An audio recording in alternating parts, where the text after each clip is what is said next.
നമുക്ക് ഈ ശുശ്രൂഷ ആരംഭിക്കാം. നമ്മുടെ ആരാധനയുടെ ആരംഭം പിതാവിൻ്റെയും പുത്രൻ്റെയും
നമുക്ക് പ്രാർത്ഥിക്കാം. സർവശക്തനായ ദൈവമേ, നിനക്ക് സകല ഹൃദയങ്ങളും തുറന്നിരിക്കുന്നവയും സകല ആഗ്രഹങ്ങളും അറിയപ്പെട്ടവയും നിന്നിൽ നിന്ന് രഹസ്യങ്ങളൊന്നും മറവില്ലാത്തതും ആകുന്നുവല്ലോ. ഞങ്ങൾ നിന്നെ പൂർണ്ണമായി സ്നേഹിപ്പാനും നിന്റെ പരിശുദ്ധ നാമത്തെ യോഗ്യമായി മഹത്വപ്പെടുത്തുവാനും നിന്റെ പരിശുദ്ധാത്മാവിന്റെ നിശ്വാസത്താൽ ഞങ്ങളുടെ ഹൃദയങ്ങളിലെ നിലവുകളെ നിന്റെ കർത്താവായ യേശുക്രിസ്തു മൂലം വെടിപ്പാക്കണമേ. ആമേൻ. നമുക്ക് ചേർന്ന് ചൊല്ലാം. അത്യുന്നതങ്ങൾ ദൈവത്തിന് മഹത്വവും ഭൂമിയിൽ സാധാരണ മനുഷ്യർക്ക് സമാധാനം ഉണ്ടാകട്ടെ. കർത്താവായ ദൈവമേ, സ്വർഗീയ രാജാവേ, സർവശക്തിയുടെ പിതാവായ ദൈവമേ, ഞങ്ങൾ നിന്നെ സ്തുതിക്കുന്നു, ഞങ്ങൾ നിന്നെ വാഴ്ത്തുന്നു, ഞങ്ങൾ നിന്നെ വന്ദിക്കുന്നു, ഞങ്ങൾ നിന്നെ മഹത്വപ്പെടുത്തുന്നു. നിന്റെ വലിയ മഹത്വനായ ഞാൻ നിനക്ക് സ്തോത്രം ചെയ്യുന്നു. ഏകജാതനായ പുത്രനായ യേശുക്രിസ്തുവാണ് കർത്താവേ. കർത്താവായ ദൈവമേ, പിതാവിൻ്റെ പുത്ര, ലോകത്തിൻ്റെ പാപത്തെ ചുമക്കുന്നവരെ നിന്റെ പ്രാർത്ഥന കൈക്കൊള്ളണമേ. പിതാവായ ദൈവത്തിൻ്റെ വലത്ത് പാർത്തിരിക്കുന്നവരെ ഞങ്ങളോട് കരുണയുണ്ടാകണമേ. നീ മാത്രമല്ലോ പരിശുദ്ധൻ, നീ മാത്രം കർത്താവ്, മശിഹാ നീ മാത്രം പരിശുദ്ധാത്മാവിന്റെ കൂടെ പിതാവായ ദൈവത്തിൻ്റെ മഹത്വത്തിൽ മഹോന്നതനാകുന്നു. ആമേൻ. നമ്മുടെ കർത്താവ് പറഞ്ഞ പ്രകാരം ന്യായപ്രമാണത്തിൻ്റെയും പ്രവാചകന്മാരുടെയും ചുരുക്കം. നമ്മുടെ കർത്താവായ യേശുക്രിസ്തു അരുളി ചെയ്തത്: ഇസ്രായേലെ കേൾക്ക, നമ്മുടെ ദൈവമായ കർത്താവ് ഏക കർത്താവാകുന്നു. നിന്റെ ദൈവമായ കർത്താവിനെ നീ പൂർണ്ണ ഹൃദയത്തോടും പൂർണ്ണ ആത്മാവോടും പൂർണ്ണ മനസ്സോടും പൂർണ്ണ ശക്തിയോടും കൂടെ സ്നേഹിക്കേണ്ടതാകുന്നു. ഇതാകുന്നു ഒന്നാമത്തെ കൽപ്പന. രണ്ടാമത്തേത് അതിനോട് സമം, അതായത് നിന്റെ കൂട്ടുകാരൻ നിന്നെപ്പോലെ തന്നെ സ്നേഹിക്കണം. ഇവയിൽ വലുതായി വേറൊരു കൽപ്പനയുമില്ല. ഈ രണ്ട് കൽപ്പനകളിൽ സകല ന്യായപ്രമാണവും പ്രവാചകന്മാരും അടങ്ങിയിരിക്കുന്നു. കർത്താവേ, ഈ കൽപ്പന കാപ്പാൻ ഹൃദയങ്ങളെ വളർത്തണം. കർത്താവിൽ പ്രിയരെ, ദൈവത്തിൻ്റെ ഏറ്റവും പരിശുദ്ധ വചനം കേൾപ്പാനും കർത്താവിൻ്റെ ശരീരരക്തങ്ങളെ കൈക്കൊള്ളുവാനും നാം ഒരുമിച്ച് വന്നിരിക്കുന്നു. അതിനാൽ നമുക്ക് മുട്ടൂത്തി മൗനമായി നമ്മെ തന്നെ ശോധന ചെയ്ത് വിശ്വാസത്തോടും അനുതാപത്തോടും അവങ്കിലേക്ക് സമീപിക്കുന്നതിന് ദൈവകൃപ അന്വേഷിക്കാം. നമുക്കെല്ലാവർക്കും ഇരിക്കാം. നമ്മെ തന്നെ പൂർണ്ണമായിട്ട് ദൈവത്തിൻ്റെ കരങ്ങളിലേക്ക് സമർപ്പിക്കാം. ഈ ഒരു വിശുദ്ധ ദിവസത്തിൽ നമുക്ക് ദൈവത്തിൻ്റെ സന്നിധിയിലായിരിക്കാൻ ദൈവം നമ്മെ സഹായിക്കുന്നു. നമ്മുടെ ജീവിതത്തിലെ പലവിധമായിട്ടുള്ള തിരക്കുകളിൽ നിന്നും, നമ്മുടെ ജീവിതത്തിലെ പലവിധമായിട്ടുള്ള ജീവിതത്തിൻ്റെ പോരാട്ടങ്ങളിൽ നിന്നും, പ്രശ്നങ്ങളിൽ നിന്നും, എല്ലാവിധമായിട്ടുള്ള സംഘർഷങ്ങളിൽ നിന്നും ഒക്കെ അല്പസമയം ഈ ദൈവാലയത്തിൽ ദൈവസന്നിധിയിലായിരിക്കുന്നതിനും നമ്മുടെ ഹൃദയങ്ങളെ തുറന്നുകൊണ്ട് ദൈവത്തെ ആരാധിക്കുന്നതിനും ദൈവം നമ്മെ സഹായിക്കുന്ന കൃപയോർത്ത് ദൈവത്തിന് നന്ദി കരയറ്റാം. നമ്മെ തന്നെ പൂർണ്ണമായിട്ട് ദൈവത്തിൻ്റെ കരങ്ങളിലേക്ക് സമർപ്പിക്കാം. ദൈവത്തിൻ്റെ സന്നിധിയിലായിരിക്കുന്ന നിമിഷത്തിൽ ദൈവം നമ്മുടെ എല്ലാവിധമായിട്ടുള്ള കുറവുകളെയും അറിയുന്ന ദൈവമാണ്. നമ്മുടെ പോരായ്മകളെ, നമ്മുടെ ബലഹീനതകളെ, നമ്മുടെ എല്ലാവിധമായിട്ടുള്ള വീഴ്ചകളെയും അറിയുന്ന ദൈവമാകുന്നു. എന്നാൽ നമ്മുടെ എല്ലാ പോരായ്മകളിലും, നമ്മുടെ എല്ലാ വീഴ്ചകളിലും നമ്മോട് സഹതാപം കാണിപ്പാൻ കഴിയുന്ന ഒരു മഹാപുരോഹിതനാകുന്നു നമ്മുടെ കർത്താവ്. അതുകൊണ്ട് ആ കർത്താവിൻ്റെ മുമ്പിൽ നമ്മെ തന്നെ പൂർണ്ണമായിട്ട് വിനയപ്പെടുത്താൻ നമ്മുടെ എല്ലാ കുറവുകളെയും കുറ്റങ്ങളെയും നമുക്ക് ദൈവത്തിൻ്റെ സന്നിധിയിൽ ഏറ്റു പറയാം. അല്പസമയം നമുക്ക് കർത്താവിൻ്റെ സന്നിധിയിൽ പ്രാർത്ഥനയോടുകൂടി, സമർപ്പണത്തോടുകൂടി, അനുതാപത്തോടുകൂടി ആയിരിക്കാം. അനുതാപ ഹൃദയത്തോടുകൂടി പടുസിലെ 9-ാമത്തെ ഗീതം പാടാം. എഴുന്നു ഞാൻ, എഴുന്നു.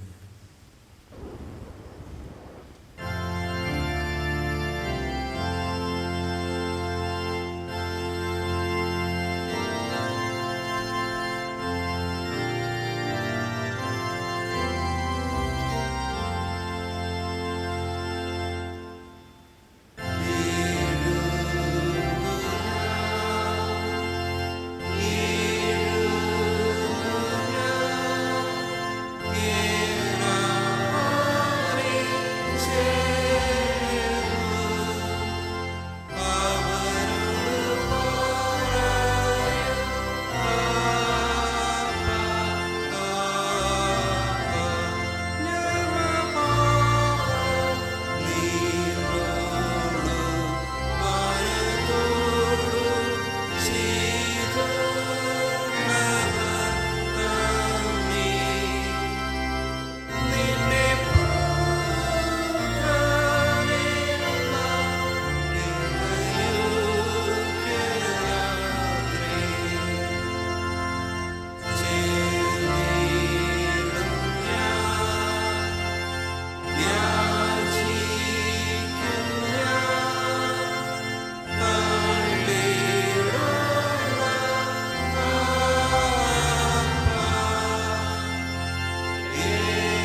നിങ്ങളുടെ പാപങ്ങളെക്കുറിച്ച് നേരായും താല്പര്യമായും മാനസാന്തരപ്പെട്ട് നിങ്ങളുടെ കൂട്ടുകാരുടെ പ്രിയവും സ്നേഹവുമായിരുന്ന ദൈവത്തിൻ്റെ കൽപ്പനകളെ അനുസരിച്ചുകൊണ്ടും മേലാൽ അവൻ്റെ വിശുദ്ധ വഴിയിൽ കൂടി നടന്നുകൊണ്ടും പുതിയ ജീവിതം നയിക്കുവാൻ നിശ്ചയിച്ചിരിക്കുന്ന നിങ്ങൾ നമ്മുടെ കർത്താവായ യേശുക്രിസ്തു മൂലം അവരോട് പുതുതായി നിരപ്പാക്കപ്പെടേണ്ടതിന് സർവശക്തനായ ദൈവത്തോട് താഴ്മയായി നിങ്ങളുടെ പാപങ്ങൾ ഏറ്റുപറയുവിൻ.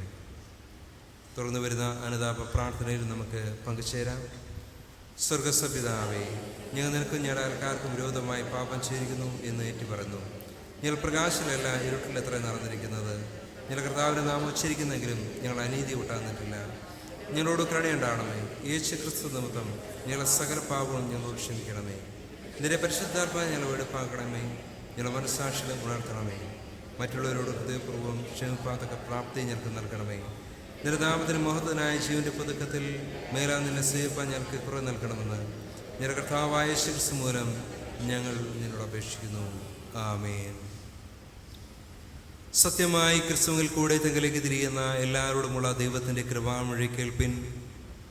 അധ്വാനിക്കുന്നതിൽ ഭാരം ചുമക്കുന്നതിനുമുള്ളവരെ എല്ലാവരും എൻ്റെ അടുക്കൽ വരുവിൻ, ഞാൻ നിങ്ങളെ ആശ്വസിപ്പിക്കും. തൻ്റെ ഏകജാതനായ പുത്രനിൽ വിശ്വസിക്കുന്ന ഏവനും നശിച്ചു പോകാതെ നിത്യജീവൻ പ്രാപിക്കേണ്ടതിന് ദൈവം അവനെ നൽകുവാൻ തക്കവണ്ണം ലോകത്തെ സ്നേഹിച്ചു.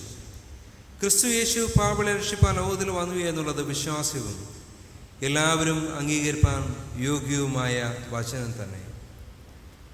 ഒരുത്തൻ പാപം ചെയ്തുവെങ്കിലോ നീതിമാനായ യേശു ക്രിസ്തു എന്ന കാര്യസ്ഥൻ നമുക്ക് പിതാവിൻ്റെ അടുക്കലുണ്ട്. അവൻ നമ്മുടെ പാപങ്ങൾക്ക് പ്രായശ്ചിത്തം ആകുന്നു.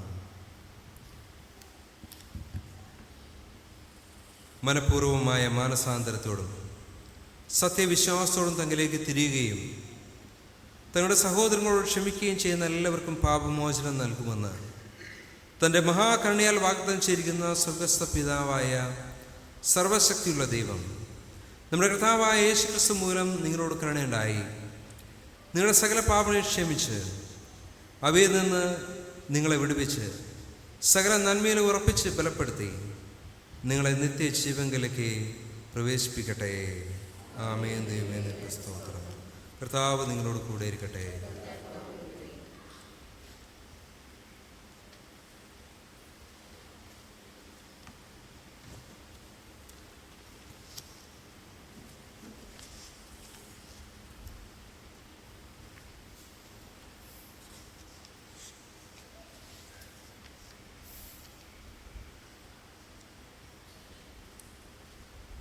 വേദപാഠഭാഗങ്ങൾ വായിച്ചു കേൾക്കുന്നതിന് മുമ്പായി 22-ാം ഗീതത്തിൻ്റെ 1-ാമത്തെയും 2-ാമത്തെയും ചരണങ്ങൾ പാടാം. 22-ാം ഗീതത്തിൻ്റെയും 1ഉം 2ഉം ചരണങ്ങൾ. യഹോവയ്ക്ക് നൽകുവിൻ, ബലം തേജസ്സുമേകുവിൻ.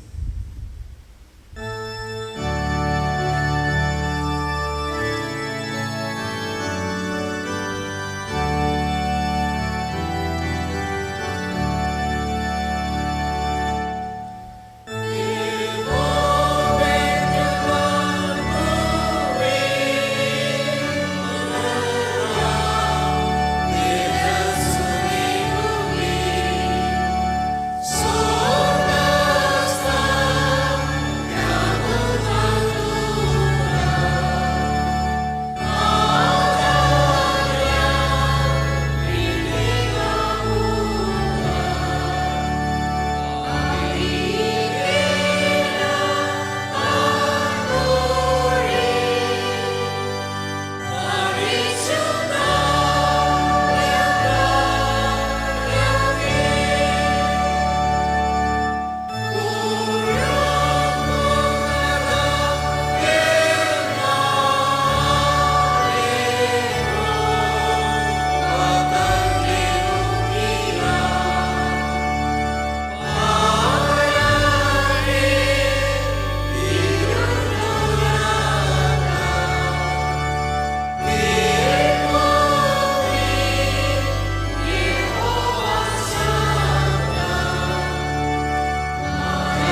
സഭയ്ക്കിരിക്കാം.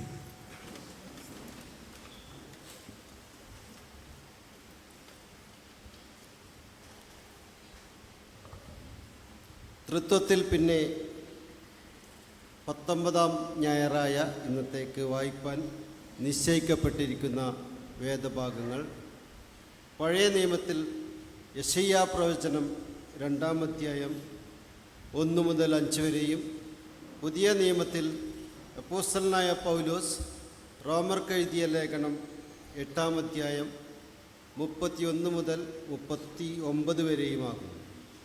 പഴയ നിയമത്തിൽ യെശയ്യാ പ്രവചനം 2-ാം അധ്യായം 1 മുതൽ 5 വരെ എഴുതപ്പെട്ടിരിക്കുന്ന ദൈവത്തിൻ്റെ വചനങ്ങളെ കേട്ടുകൊള്ളുവിൻ. ആമോസിൻ്റെ മകനായ യെശയ്യാവ് യഹൂദയെയും യെരുശലേമിനെയും പറ്റി ദർശിച്ച പ്രവചനം. അന്ത്യകാലത്ത് യഹോവയുടെ ആലയമുള്ള പർവ്വതങ്ങളുടെ ശിഖരത്തിൽ സ്ഥാപിതവും കുന്നുകൾക്ക് മീതെ ഉന്നതവുമായിരിക്കും. സകല ജാതികളും അതിലേക്ക് ഒഴുകിച്ചെല്ലും. അനേക വംശങ്ങളും ചെന്ന്, വരുവിൻ, നമുക്ക് യഹോവയുടെ പർവ്വതത്തിലേക്ക്, യാക്കോബിൻ ദൈവത്തിൻ്റെ ആലയത്തിലേക്ക് കയറി ചെല്ലാം. അവൻ നമുക്ക് തൻ്റെ വഴികളെ ഉപദേശിച്ചു തരികയും നാം അവൻ്റെ പാതകളിൽ നടക്കുകയും ചെയ്യും എന്ന് പറയും. സിയോനിൽ നിന്ന് ഉപദേശവും യെരുശലേമിൽ നിന്ന് യഹോവയുടെ വചനവും പുറപ്പെടും. അവൻ ജാതികളുടെ ഇടയിൽ ന്യായം വിധിക്കുകയും ബഹുവംശങ്ങൾക്ക് വിധി കൽപ്പിക്കുകയും ചെയ്യും. അവർ തങ്ങളുടെ വാളുകളെ കൊഴുക്കളായും കുന്തങ്ങളെ വാക്കത്തികളായും അടിച്ചു തീർക്കും. ജാതിക്ക് നേരെ വാളോങ്ങുകയില്ല. അവർ ഇനി യുദ്ധം അഭ്യസിക്കുകയുമില്ല. യാക്കോബ് ഗൃഹമേ, വരുവിൻ, നമുക്ക് യഹോവയുടെ വെളിച്ചത്തിൽ നടക്കാം. ഇവിടെ പഴയ നിയമ വേദഭാഗം വായിച്ചവസാനിച്ചു.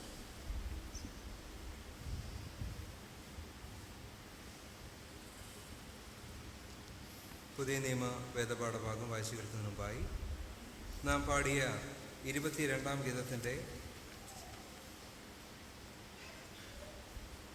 4-ാമത്തെ ചരണം പാടാം. 22-ാം ഗീതത്തിൻ്റെ 4-ാമത്തെ ചരണം.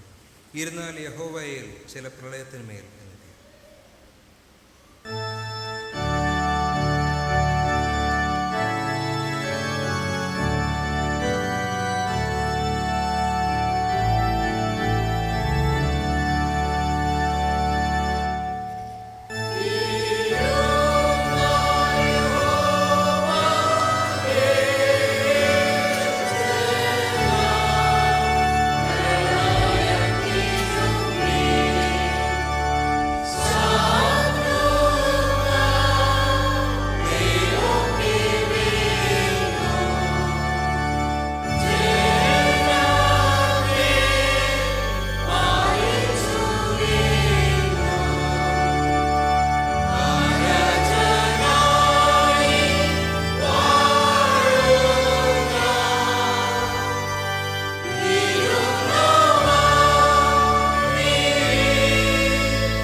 പുതിയ നിയമത്തിൽ അപ്പോസ്തലനായ വിശുദ്ധ പൗലോസ് റോമർക്ക് എഴുതിയ ലേഖനം 8-ാം അധ്യായം 31 മുതൽ 39 വരെ എഴുതപ്പെട്ടിരിക്കുന്ന ദൈവത്തിൻ്റെ വചനങ്ങളെ കേട്ടുകൊള്ളുവിൻ.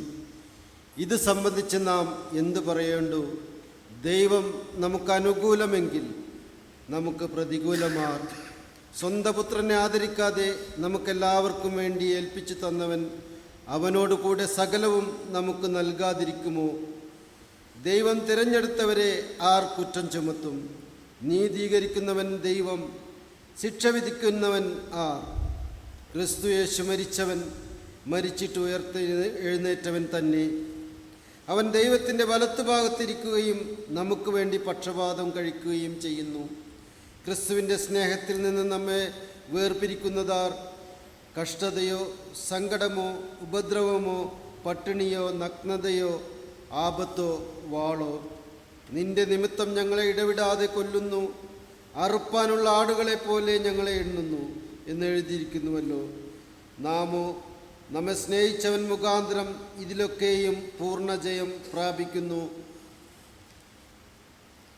മരണത്തിനോ ജീവനോ ദൂതന്മാർക്കോ വാഴ്ചകൾക്കോ അധികാരങ്ങൾക്കോ ഇപ്പോഴുള്ളതിനോ വരുവാനുള്ളതിനോ ഉയരത്തിനോ ആഴത്തിനോ മറ്റ് യാതൊരു സൃഷ്ടിക്കോ നമ്മുടെ കർത്താവായ യേശു ക്രിസ്തുവിലുള്ള ദൈവസ്നേഹത്തിൽ നിന്ന് നമ്മെ വേർപിരിപ്പാൻ കഴിയുകയില്ല എന്ന് ഞാൻ ഉറച്ചിരിക്കുന്നു.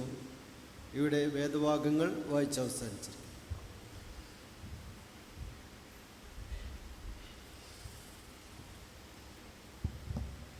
വിശുദ്ധ സുവിശേഷ പാരായണത്തിനായിട്ട് നമുക്ക് എഴുന്നേറ്റ് നിൽക്കാം. വിശുദ്ധ ലൂക്കോസ് എഴുതിയ സുവിശേഷം 10-ാം അധ്യായം 17 മുതൽ 20 വരെയുള്ള ദൈവത്തിൻ്റെ വചനങ്ങൾ. വിശുദ്ധ ലൂക്കോസ് എഴുതിയ സുവിശേഷം 10-ാം അധ്യായം 17 മുതൽ 20 വരെയുള്ള ദൈവത്തിൻ്റെ വചനങ്ങൾ.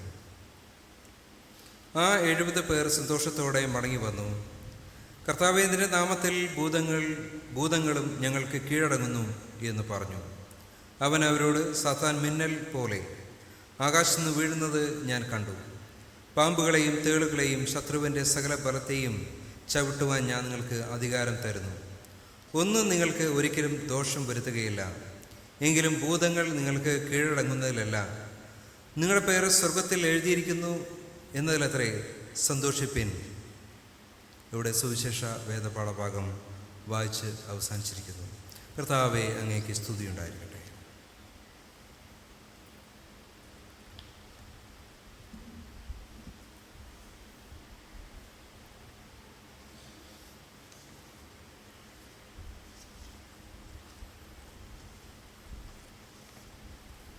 തിരുവചന ധ്യാനത്തിന് നമ്മെ തന്നെ ഒരുക്കുന്നതിനായി 186-ാം ഗീതത്തിൻ്റെ ചരണങ്ങൾ പാടാം. ഗീതം 186. ഈ ഗീതത്തിൻ്റെ 1, 2, 3 ചരണങ്ങൾ പാടാം. ഏത് പാശവും തകർക്കും നല്ല മെയ്പ്പനാം പ്രഭു. 1, 2, 3 ചരണങ്ങൾ.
നമുക്ക് പ്രാർത്ഥിക്കാം. നാം അല്പസമയം ദൈവസന്നിധിയിൽ മൗനമായി നിന്ന് ദൈവത്തെ വാഴ്ത്തി പരിശുദ്ധാത്മാ മുഖാന്തരം സകല സത്യത്തിനും വഴി നടത്തുവാൻ അപേക്ഷിക്കുക.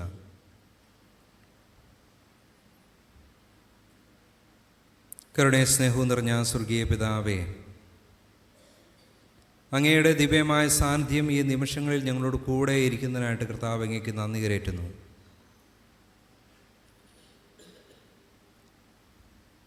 അല്പസമയം കർത്താവ് ഞങ്ങളുടെ ജീവിതത്തിലെ തിരക്കുകളിൽ നിന്നും ഞങ്ങളുടെ ജീവിതത്തിലെ മറ്റ് പലവിധമായിട്ടുള്ള ഞങ്ങളുടെ എല്ലാ വ്യാപാരങ്ങളിൽ നിന്നും ഒക്കെ മാറി അല്പസമയം അങ്ങയുടെ സന്നിധിയിൽ ഒരുമിച്ച് ആയിരിക്കാൻ, കർത്താവിനെ സ്തുതിക്കുവാൻ, ആരാധിപ്പാൻ അങ്ങ് ഞങ്ങളെ സഹായിക്കുന്നുവല്ലോ. കർത്താവെ, ഞങ്ങളുടെ മനസ്സുകൾക്ക്, ഞങ്ങളുടെ ആത്മാക്കൾക്ക് ആവശ്യമായിട്ടുള്ള ആശ്വാസവും സമാധാനത്തെയും അവിടുന്ന് നൽകി ഞങ്ങളെ ബലപ്പെടുത്തണമേ എന്നപേക്ഷിക്കുന്നു. ഞങ്ങളുടെ പ്രാർത്ഥന കേൾക്കുന്നതിനായ സ്തോത്രം. യേശു ക്രിസ്തുവിൻ്റെ ധന്യമുള്ള നാമത്തിൽ തന്നെ ആമേൻ. എല്ലാവർക്കും ഇരിക്കാം. ദൈവത്തിൻ്റെ അതിപരിശുദ്ധമായ നാമം വാഴ്ത്തപ്പെടുമാറാകട്ടെ. ഒരു വിശുദ്ധ ദിവസം കൂടി നമുക്ക് ദൈവത്തെ ആരാധിപ്പാനും സ്തുതിപ്പാനും ദൈവം നൽകിയിരിക്കുന്ന ഈ വലിയ അവസരത്തെ ഓർത്ത് നമുക്ക് ദൈവത്തിന് നന്ദി കരയറ്റാം. ഇന്നത്തെ അല്പസമയത്തെ ചിന്തയ്ക്കായിട്ട് നൽകപ്പെട്ടിരിക്കുന്ന ആധാരവചനം അപ്പോസ്തലനായ വിശുദ്ധ പൗലോസ് റോമർക്ക് എഴുതിയ ലേഖനം 8-ാം അധ്യായം 31 മുതൽ 39 വരെയുള്ള ദൈവത്തിൻ്റെ വചനങ്ങളാണ്. റോമർക്ക് എഴുതിയ ലേഖനം 8-ാം അധ്യായം 31 മുതൽ 39 വരെയുള്ള ദൈവത്തിൻ്റെ വചനങ്ങൾ.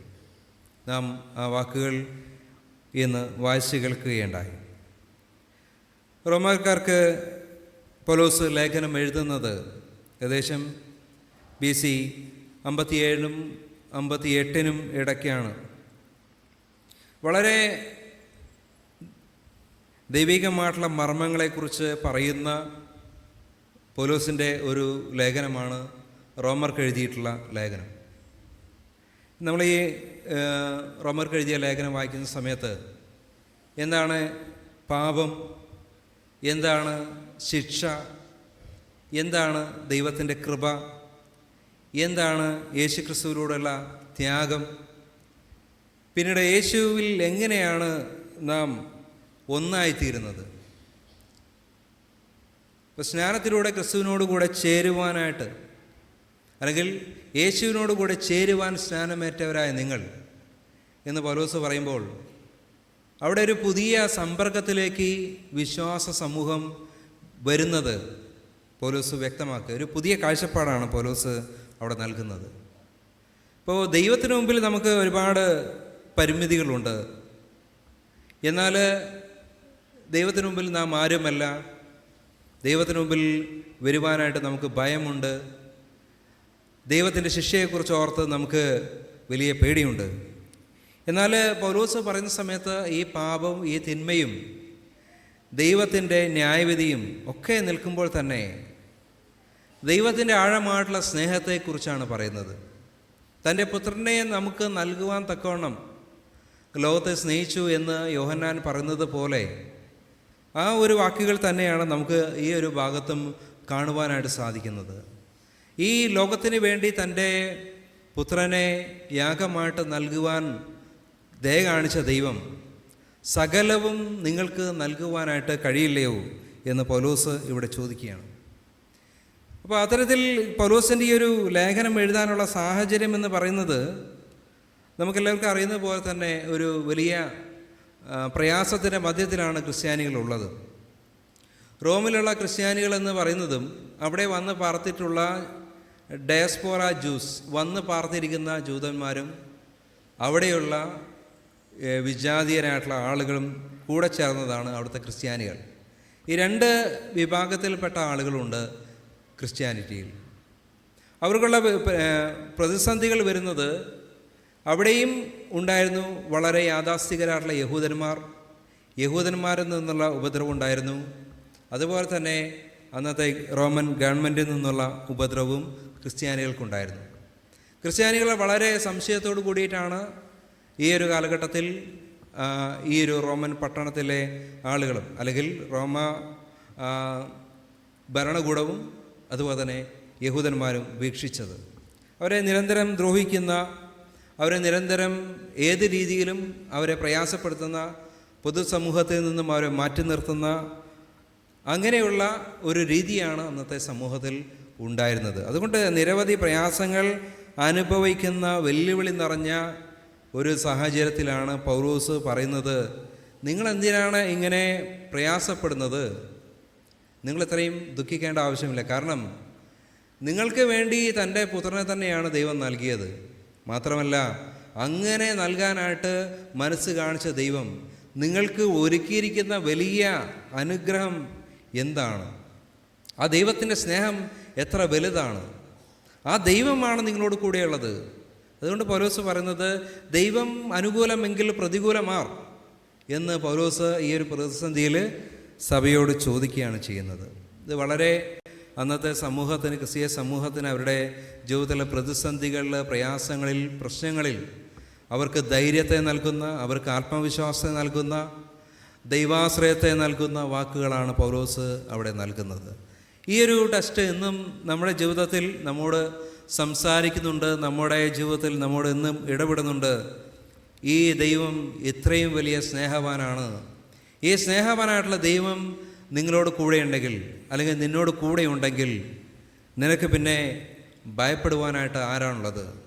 അല്ലെങ്കിൽ നിനക്ക് എതിരായിട്ട് ആരാണ് ഉള്ളത് എന്നുള്ള ഒരു വലിയ ആത്മവിശ്വാസം, ഒരു വലിയ ധൈര്യത്തെയാണ് ഈ ടെസ്റ്റ് നൽകുന്നത്. The assurance of God's love. 31 32 വാക്യങ്ങൾ വായിക്കുന്ന സമയത്ത് ക്രിസ്തീയ ജീവിതത്തിൻ്റെ അടിസ്ഥാന സാക്ഷ്യം എന്താണ് എന്നതിനെക്കുറിച്ചാണ് പൗലോസ് കുറച്ചും കൂടി വിശദമായിട്ട് ഇവിടെ പറയുന്നത്. എന്താണ്? ദൈവം നമ്മെ സ്നേഹിക്കുന്നു എന്നുള്ളതാണ്. ദൈവവും ദൈവത്തിൽ വിശ്വസിക്കുന്നവർ തമ്മിലുള്ള ആഴമേറുള്ള ബന്ധം അത് അടിസ്ഥാനപ്പെട്ടിരിക്കുന്നത് ദൈവസ്നേഹത്തിലാണ് എന്നതാണ്. അപ്പോൾ ദൈവം എങ്ങനെയാണ് തൻ്റെ പുത്രനെ നൽകിക്കൊണ്ട് ദൈവം നമ്മെ സ്നേഹിച്ചു? പൗലോസ് പറയാണ്, പുത്രനെ നൽകിക്കൊണ്ട് ദൈവം നമ്മെ സ്നേഹിച്ചു. മാത്രമല്ല, അവൻ ഇതിലപ്പുറമായിട്ട് സ്നേഹിക്കാനായിട്ട്, അതിലപ്പുറമായിട്ട് തരുവാനായിട്ട് മനസ്സുള്ളവനാണ്. തൻ്റെ പുത്രനെ നൽകിയവൻ അതിലുപരിയായിട്ട് ഇനി എന്തെല്ലാം നിങ്ങൾക്ക് നൽകും എന്നുള്ള ഒരു വലിയ ധൈര്യത്തെയാണ് നൽകുന്നത്. അപ്പോൾ ദൈവവും വിശ്വാസികളും തമ്മിലുള്ള ബന്ധത്തിൻ്റെ അടിസ്ഥാനം എന്ന് പറയുന്നത് മറ്റുള്ള കരാറുകളൊന്നുമല്ല, മറിച്ച് ഒരു വളരെ ആഴമായിട്ടുള്ള സ്നേഹത്തിൻ്റെ ബന്ധമാണ്. ദൈവം കാണിച്ചത് ആ സ്നേഹമാണ് എന്നാണ്. ദൈവം തൻ്റെ പുത്രനിലൂടെ നമുക്ക് കാണിച്ചു തന്നിരിക്കുന്നത് എന്താണ്? ഞാൻ നിന്നോട് കൂടെയുണ്ട് എന്ന് പറയുമ്പോൾ ഉള്ള ആ ദൈവം നമുക്ക് പ്രത്യക്ഷമായിട്ട് തൻ്റെ പുത്രനെ നമുക്ക് നൽകിക്കൊണ്ട് ആ പുത്രൻ്റെ ജീവൻ അല്ലെങ്കിൽ സ്വന്തം ജീവിതം നമുക്ക് യാഗമായിട്ട് നൽകിക്കൊണ്ട് നമ്മെ സ്നേഹിച്ചാണ് ദൈവത്തിൻ്റെ സ്നേഹം നമുക്ക് ഉറപ്പിച്ച് ബലപ്പെടുത്തിയത്.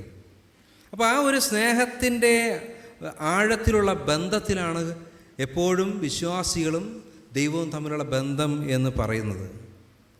അല്ലാതെ പൗലോസ് പറയുന്നുണ്ട് ന്യായവിധി അല്ലെങ്കിൽ പാപത്തെക്കുറിച്ച് ഭയമുള്ളവരാണ് മനുഷ്യർ, ദൈവത്തിൻ്റെ ന്യായവിധിയെക്കുറിച്ച് പേടിയുള്ളവരാണ്, ദൈവത്തിൻ്റെ ശിക്ഷയെക്കുറിച്ചുള്ള പേടിയുള്ളവരാണ്. നമ്മളെ നയിക്കുന്ന അല്ലെങ്കിൽ ദൈവവുമായിട്ടുള്ള നമ്മുടെ ബന്ധത്തിൽ നമ്മുടെ ജീവിതത്തെ സ്വാധീനിക്കുന്ന ഘടകം എന്താണ്? ദൈവം വലിയ നീതിമാനാണ്, അതുപോലെ തന്നെ ശിക്ഷ വിധിക്കുന്നവനാണ്. ദൈവം ഈ ദേഷ്യപ്പെടുന്നവനാണ്, ശിക്ഷിക്കുന്നവനാണ് എന്നുള്ള രീതിയിൽ ദൈവത്തെക്കുറിച്ചുള്ള ഭയമാണോ നമ്മെ ദൈവത്തോടുള്ള ബന്ധത്തിലേക്ക് അടുപ്പിക്കുന്നത്? അല്ലെങ്കിൽ ഈ ലോകത്തിൽ പല രീതിയിലുള്ള പുണ്യകർമ്മങ്ങൾ ചെയ്തു കഴിഞ്ഞാൽ ചെയ്യുന്ന ഓരോ പുണ്യത്തിനും അനുസരിച്ച്, ഓരോ പുണ്യകർമ്മങ്ങൾക്കും അനുസരിച്ച് ദൈവം ഓരോ സമ്മാനങ്ങൾ എടുത്തു വച്ചിരിക്കുന്നു എന്ന് ഉള്ള ആർത്തിയാണോ നമ്മെ നയിക്കുന്നത്? ഈ രണ്ട് ഘടകങ്ങൾ നമ്മൾ ചിന്തിക്കേണ്ടതായിട്ടുണ്ട്. പലപ്പോഴും നമ്മുടെ വിശ്വാസ ജീവിതത്തിൽ ദൈവമായിട്ടുള്ള ബന്ധത്തിലേക്ക് നമ്മൾ ചെയ്യുന്ന കാര്യങ്ങളൊക്കെ പലപ്പോഴും ദൈവം എന്നെ ശിക്ഷിക്കുകയോ ദൈവം എന്നെ നരകത്തിലിടുമോ, ദൈവം കോപാകുലനാണ്, ഈ ജീവിതത്തിൽ തന്നെ എനിക്ക് ശിക്ഷ വരുമോ എന്നുള്ള ഭയമാണോ? അല്ലെങ്കിൽ ഞാനിവിടെ ചെയ്യുന്ന ഓരോ ചെറിയ പുണ്യത്തിനും ഓരോ ചെറിയ കർമ്മങ്ങൾക്കും അനുസരിച്ച് ദൈവം ഓരോരോ സമ്മാനങ്ങൾ അവിടെ എടുത്തു വച്ചിരിക്കുന്നു എന്ന ആർത്തിയാണോ നാമും ദൈവവും തമ്മിലുള്ള ബന്ധത്തിൻ്റെ അടിസ്ഥാനം? ഇത് വളരെ ആഴത്തിൽ ചിന്തിക്കേണ്ടതാണ്. പൗലോസ് പറയുന്നത് അത്തരത്തിലുള്ള കാര്യങ്ങളൊന്നും അറിയില്ല. യേശുക്രിസ്തുവിലുള്ളവരെ എപ്പോഴോ രക്ഷിക്കപ്പെട്ടിരിക്കുന്നു എന്നതാണ് പൗലോസ് ഇവിടെ പറയുന്ന ഒരു വാദം, അല്ലെങ്കിൽ പറയുന്ന ഒരു കാര്യമെന്ന് പറയുന്നത്. അത് മുൻ നിർണയിക്കപ്പെട്ടതാണ്. നിങ്ങൾ കർത്താവായ യേശുക്രിസ്തുവിനെ രക്ഷകനായിട്ട് സ്വീകരിച്ചു കഴിഞ്ഞാൽ നിങ്ങൾക്കുള്ള രക്ഷ, നിങ്ങൾക്കുള്ള പാപമോചനം എല്ലാം നിർണയിക്കപ്പെട്ടിരിക്കുകയാണ്. എന്നാൽ ദൈവവുമായിട്ടുള്ള നമ്മുടെ ബന്ധത്തിൻ്റെ അടിസ്ഥാനം എന്ന് പറയുന്നത് ദൈവത്തോടുള്ള ഭയമല്ല, അല്ലെങ്കിൽ ദൈവത്തിൽ നിന്ന് വല്ലതും കിട്ടുമെന്നുള്ള ആർത്തിയുമാവരുത്. മറിച്ച് എന്തായിരിക്കണം? ദൈവത്തോടുള്ള സ്നേഹത്തിൻ്റെ ബന്ധത്തിലായിരിക്കണം എന്നതാണ് പൗലോസ് പറയുന്നത്. അപ്പം നിങ്ങൾ ചെയ്യുന്നതെല്ലാം സ്നേഹത്തിൽ ചെയ്യുവിൻ. 1 കൊരിന്ത്യർ 16:14 പൗലോസ് അവിടെ പറയുന്നു. അപ്പോൾ എന്താണ് നമ്മുടെ ജീവിതത്തിൽ ദൈവവുമായിട്ടുള്ള ബന്ധത്തിൻ്റെ അടിസ്ഥാനം എന്ന് വളരെ ആഴത്തിൽ ചിന്തിക്കേണ്ടതായിട്ടുണ്ട്. ഒരു സ്നേഹബന്ധത്തെക്കുറിച്ച് പൗലോസ് ഇവിടെ ആഴത്തിൽ പരാമർശിക്കുകയാണ്. ഇന്ന് ആർത്തിയും അത്യാർത്തിയും നിറഞ്ഞ ഒരു ലോകത്തിലാണ് നമ്മളിന്ന് ജീവിക്കുന്നത്. നമ്മുടെ എല്ലാ ബന്ധങ്ങളിലും നമ്മുടെ എല്ലാ ഇടപാടുകളിലും ഒക്കെ നമ്മൾ ലക്ഷ്യം വയ്ക്കുന്നത് എന്താണ്? നമ്മുടെ ജീവിതത്തിൽ നേട്ടവും നമ്മുടെ ജീവിതത്തിൽ ലാഭവും മാത്രമാണ്. സ്നേഹത്തിൽ ഒന്നും ചെയ്യാനായിട്ട് പലപ്പോഴും നമുക്ക് സാധിക്കുന്നില്ല. യഥാർത്ഥമായിട്ട് സ്നേഹത്തിൽ ഇന്ന് സംസാരിക്കുവാനും സ്നേഹത്തിൻ്റെ ബന്ധങ്ങളെ, ഊഷ്മളമായിട്ടുള്ള ബന്ധങ്ങളെ നിലനിർത്തുവാനും പലപ്പോഴും ഇന്ന് മനുഷ്യർ മറന്നുപോയിക്കൊണ്ടിരിക്കുകയാണ്. അതുകൊണ്ട് നമ്മുടെ എല്ലാ ബന്ധങ്ങളും നമ്മുടെ എല്ലാ ഇടപാടുകളും എല്ലാം യാന്ത്രികമാണ്. പലപ്പോഴും നമ്മുടെ എല്ലാ സംസാരങ്ങളും നമ്മുടെ എല്ലാ ഇടപാടുകളും ഒന്ന് ചിന്തിച്ചു നോക്കുക, എത്രത്തോളം യാന്ത്രികമാണ്. യഥാർത്ഥത്തിൽ ഒരു സ്നേഹത്തിൽ ഊഷ്മളമായിട്ടുള്ള ബന്ധങ്ങളെ, സംസാരങ്ങളെ നമുക്ക് എപ്പോഴെങ്കിലും നമ്മുടെ ജീവിതത്തിൽ ദർശിക്കാനായിട്ട് കഴിഞ്ഞിട്ടുണ്ടോ? എപ്പോഴെങ്കിലും നമുക്ക് ആരോടെങ്കിലും അത്തരത്തിലൊരു വളരെ സ്പോണ്ടേനിയസ് ആയിട്ട് നമ്മുടെ ഉള്ളിൽ നിന്നും ഒഴുകി വരുന്ന വാക്കുകൾ, അത് സ്നേഹത്തിൽ അധിഷ്ഠിതമായിട്ടുള്ള, വളരെ സത്യസന്ധത നിറഞ്ഞ, വളരെ ആത്മാർത്ഥതയോട് കൂടിയിട്ടുള്ള വാക്കുകൾ മറ്റുള്ളവർക്ക് നൽകാനായിട്ട്, അങ്ങനെ പരസ്പരം ഒരിക്കലും സംസാരിച്ച് അവസാനിപ്പിക്കാൻ കഴിയാത്ത രീതിയിൽ വീണ്ടും വീണ്ടും സംസാരിച്ചു കൊണ്ടിരിക്കുന്ന ബന്ധങ്ങൾ നമുക്ക് എപ്പോഴെങ്കിലും ഉള്ളോ, അല്ലെങ്കിൽ അങ്ങനെ നമുക്ക് എപ്പോഴെങ്കിലും ഓർമ്മിക്കാനായിട്ട് സാധിക്കുന്നുണ്ടോ എന്ന് നമ്മൾ ചിന്തിക്കേണ്ടിയിരിക്കുന്നു. ഇന്നെല്ലാ ബന്ധങ്ങളും യാന്ത്രികമായിട്ട് മാറിക്കൊണ്ടിരിക്കുകയാണ്.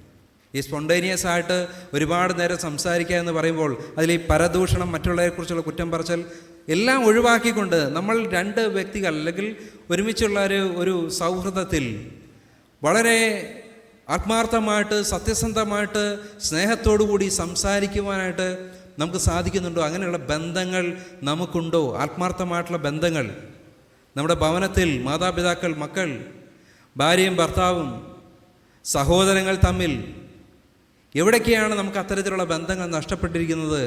ഈ സ്നേഹത്തിൻ്റെ അളവ് എവിടെയാണ് കുറഞ്ഞിരിക്കുന്നത്? പൗലോസ് പറയുന്നത് ദൈവവുമായിട്ടുള്ള നമ്മുടെ ബന്ധമെന്ന് പറയുന്നത് അപ്രകാരമായിരിക്കണം.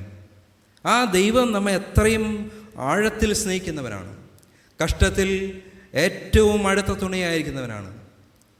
അതാണ് ദൈവത്തിൻ്റെ ഒരു സ്വഭാവം എന്ന് പറയുന്നത്. അപ്പോൾ ദൈവം അപ്രകാരം നമ്മെ സ്നേഹിക്കുമ്പോൾ ദൈവത്തെ ആ രീതിയിൽ സ്നേഹിക്കുവാനായിട്ട് നമുക്ക് സാധിക്കണം. നമ്മുടെ മനുഷ്യബന്ധങ്ങളിലും ആ ഒരു സ്നേഹത്തിൻ്റെ പ്രതിഫലനം ഉണ്ടായിരിക്കണം. ഇന്ന് പലപ്പോഴും നമ്മുടെ ജീവിതങ്ങളിലേക്ക് നോക്കുന്ന സമയത്ത് ബന്ധങ്ങൾക്ക് യാതൊരു വിലയും കൽപ്പിക്കാത്ത ഒരു ലോകത്തിലാണ് നമ്മൾ ജീവിക്കുന്നത്. യാതൊരു വിലയുമില്ല ബന്ധങ്ങൾക്ക്. അവിടെ ആത്മാർത്ഥതയില്ല, സത്യസന്ധതയില്ല, യഥാർത്ഥമായിട്ടുള്ള സ്നേഹമില്ല. അങ്ങനെ നമ്മുടെ യാന്ത്രികമായിട്ടുള്ള ബന്ധങ്ങളിലാണെന്ന് പലപ്പോഴും പോയിക്കൊണ്ടിരിക്കുന്നത്. ഇന്ന് പലപ്പോഴും നമുക്ക് കാണുവാൻ നമ്മുടെ കുടുംബങ്ങളിലൊക്കെ മാതാപിതാക്കളോടുള്ള, വളരെ പ്രായം ചെന്ന ആളുകളോടുള്ള നമ്മുടെ സമീപനം എന്താണ്? അത്തരത്തിലുള്ള ആൾക്കാരോട് പലപ്പോഴും പലയിടങ്ങളിലും കാണാനായിട്ട് കഴിഞ്ഞത് ഒരു ഭവനത്തിൽ യാതൊരു വിലയുമില്ലാത്ത, യാതൊരു ബഹുമാനം കൊടുക്കാത്ത ഒരു രീതി പലപ്പോഴും കാണുവാനായിട്ട് ഇടയായി തീർന്നിട്ട് പ്രായമുള്ള ആളുകളോട്. അതുപോലെ തന്നെ നമ്മുടെ മറ്റുള്ള ഏത് ബന്ധങ്ങളിലാണെങ്കിലും എപ്രകാരം എന്ത് വിലയാണ് നമുക്ക് നൽകുവാനായിട്ട് സാധിക്കുന്നത്? നമ്മുടെ ഈ ബന്ധങ്ങളുടെ ഒരു അടിസ്ഥാനം എന്താണ്? സ്നേഹത്തിന് വല്ല വിലയും നമ്മൾ കൽപ്പിക്കുന്നുണ്ടോ എന്ന് നമ്മൾ ചിന്തിക്കേണ്ടിയിരിക്കുന്നു. അതുകൊണ്ട് ഡു എവറിത്തിങ് ഇൻ ലവ് എന്നാണ് പൗലോസ് ഇവിടെ പഠിപ്പിക്കുന്നത്. ദൈവം ആ ഒരു സ്നേഹത്തിൻ്റെ ബന്ധമാണ് നമുക്ക് നൽകിയത്. അതാണ് പൗലോസോട് ആഴത്തിൽ പറയുന്നത്. ഇത്രയും തൻ്റെ പുത്രനെ നമുക്ക് നൽകുവാൻ തക്കാണ് ദൈവം സ്നേഹിച്ചു. ഇതിലും വലുതാണ് അവന് തരാനായിട്ട് ആഗ്രഹിക്കുന്നത്. ഇതിലും വലുതാണ് ദൈവം നമുക്ക് ഒരുക്കിയിരിക്കുന്നത്. എന്നാൽ നമ്മൾ ഓടിക്കൊണ്ടിരിക്കുന്നത് ഇതിനപ്പുറത്തേക്കാണ്. നമുക്കെല്ലാം ലഭിച്ചവരാണ്, എല്ലാവിധമായിട്ടുള്ള ദൈവാനുഗ്രഹങ്ങളും ഉള്ളവരാണ് നമ്മൾ. എന്നാൽ പലപ്പോഴും നക്കാപ്പിച്ചയ്ക്ക് വേണ്ടി ഓടുന്നവരാണ് നമ്മൾ. ഈ ലോകത്തിൽ നമ്മുടെ ജീവിതത്തിലെ ആർത്തിക്ക് വേണ്ടി ഓടിക്കൊണ്ടിരിക്കുന്നവരാണ് നമ്മൾ. അത് ദൈവം നമ്മെ പഠിപ്പിക്കുന്ന വലിയ പാഠം എന്ന് പറയുന്നത് സ്നേഹത്തിൽ അധിഷ്ഠിതമായിട്ട് എല്ലാം നൽകുന്ന സ്നേഹത്തെ പുൽകാനായിട്ട് നമുക്ക് സാധിക്കണം. രണ്ടാമതായിട്ട് the unshakable stand for God's love. ദൈവത്തിൻ്റെ സ്നേഹത്തിന് വേണ്ടി അചഞ്ചലമായിട്ടുള്ള ഒരു നിലപാട് നമുക്കുണ്ടായിരിക്കണം. പൗലോസ് വളരെ വ്യക്തമായിട്ട് ഇവിടെ പറയുന്നത് ഈ ദൈവസ്നേഹത്തിൽ, ഈ ക്രിസ്തുവിൻ്റെ സ്നേഹത്തിൽ നിന്ന് നമ്മെ വേർപിരിക്കുന്നത് എന്താണ്? എന്തിനാണ് സാധിക്കുക? പട്ടിണി, അല്ലെങ്കിൽ ഉപദ്രവം, ആപത്ത്, വാള്, ജീവനോ മരണമോ? ഇതിനൊന്നും തന്നെ ഈ ക്രിസ്തുവിൻ്റെ സ്നേഹത്തിൽ നിന്ന് നമ്മെ വേർപിരിക്കാനായിട്ട് സാധിക്കുകയില്ല. ഇപ്പം ഈ ക്രിസ്തുവിൻ്റെ സ്നേഹം എന്ന് പറയുമ്പോൾ, ക്രിസ്തുവിൻ്റെ സ്നേഹത്തിലുള്ള ബന്ധമെന്ന് പറയുന്നത് നമ്മെ ഒരിക്കലും വേർപിരിക്കാനാവാത്ത ഒരു ഊഷ്മളമായിട്ടുള്ള ബന്ധമാണ് എന്ന് പൗലോസ് പറയുക ചെയ്യുന്നത്. അതുകൊണ്ട് ഈ ഒരു സ്നേഹത്തിൻ്റെ പാതയിൽ നമുക്ക് വേറെ വഴികളില്ല എന്ന് പൗലോസ് നമ്മെ പഠിപ്പിക്കുകയാണ് ചെയ്യുന്നത്. ഇവിടെ ഈ ഒരൊറ്റ വഴി മാത്രമാണുള്ളത്, ഈ ക്രിസ്തുവിൻ്റെ ഈ ഒരു മാർഗം. ആ ഒരു വഴിയിലൂടെ മാത്രമാണ് നമുക്ക് സഞ്ചരിക്കാനായിട്ടുള്ളത്. അവിടെ നമ്മുടെ അല്ലെങ്കിൽ സ്വാർത്ഥപരമായിട്ടുള്ള ലാഭങ്ങൾക്ക് വേണ്ടി, ആഗ്രഹങ്ങൾക്ക് വേണ്ടി മറ്റൊരു വഴി, ഒരു ചതിയുടെ വഴി, വഞ്ചനയുടെ വഴി, ഇങ്ങനെയുള്ള എളുപ്പ വഴികളിലേക്ക് പോകാനായിട്ട് യാതൊരു തരത്തിലുമുള്ള സാധ്യതയുമില്ല എന്ന് പൗലോസ് നമ്മെ പഠിപ്പിക്കുകയാണ് ചെയ്യുന്നത്. അത് യഥാർത്ഥമായ വിശ്വാസത്തിൻ്റെ വഴിയല്ല, അത് ക്രിസ്തുവിലുള്ള വഴി എന്ന് പറയുന്നത് ആ ക്രിസ്തു നമുക്ക് കാണിച്ചു തന്ന സ്നേഹത്തിൻ്റെ മാർഗമാണ്. അതുകൊണ്ട് ഈ ക്രിസ്തുവിൻ്റെ സ്നേഹത്തിൽ നിന്ന് നമ്മെ വേർപ്പിക്കാനായിട്ട് ഒന്നിനും സാധിക്കുകയില്ല എന്ന് പൗലോസ് നമ്മെ പഠിപ്പിക്കുകയാണ് ചെയ്യുന്നത്. നമ്മളെപ്പോഴും ഓർക്കേണ്ട ഒരു കാര്യം എപ്പോഴും ആ ക്രിസ്തുവിൻ്റെ സ്നേഹത്തെയാണ്. അതുകൊണ്ടാണ് നമ്മുടെ എല്ലാ കാര്യങ്ങളിലും, നമ്മുടെ ദേവാലയത്തിലാണെങ്കിലും നമ്മുടെ താലിമാലയിലാണെങ്കിലും, അല്ലെങ്കിൽ പലപ്പോഴും പലരും വീട്ടിലും ഒക്കെ വയ്ക്കുന്ന ഒന്നാണ് കർത്താവിൻ്റെ ക്രൂശ് എന്ന് പറയുന്നത്.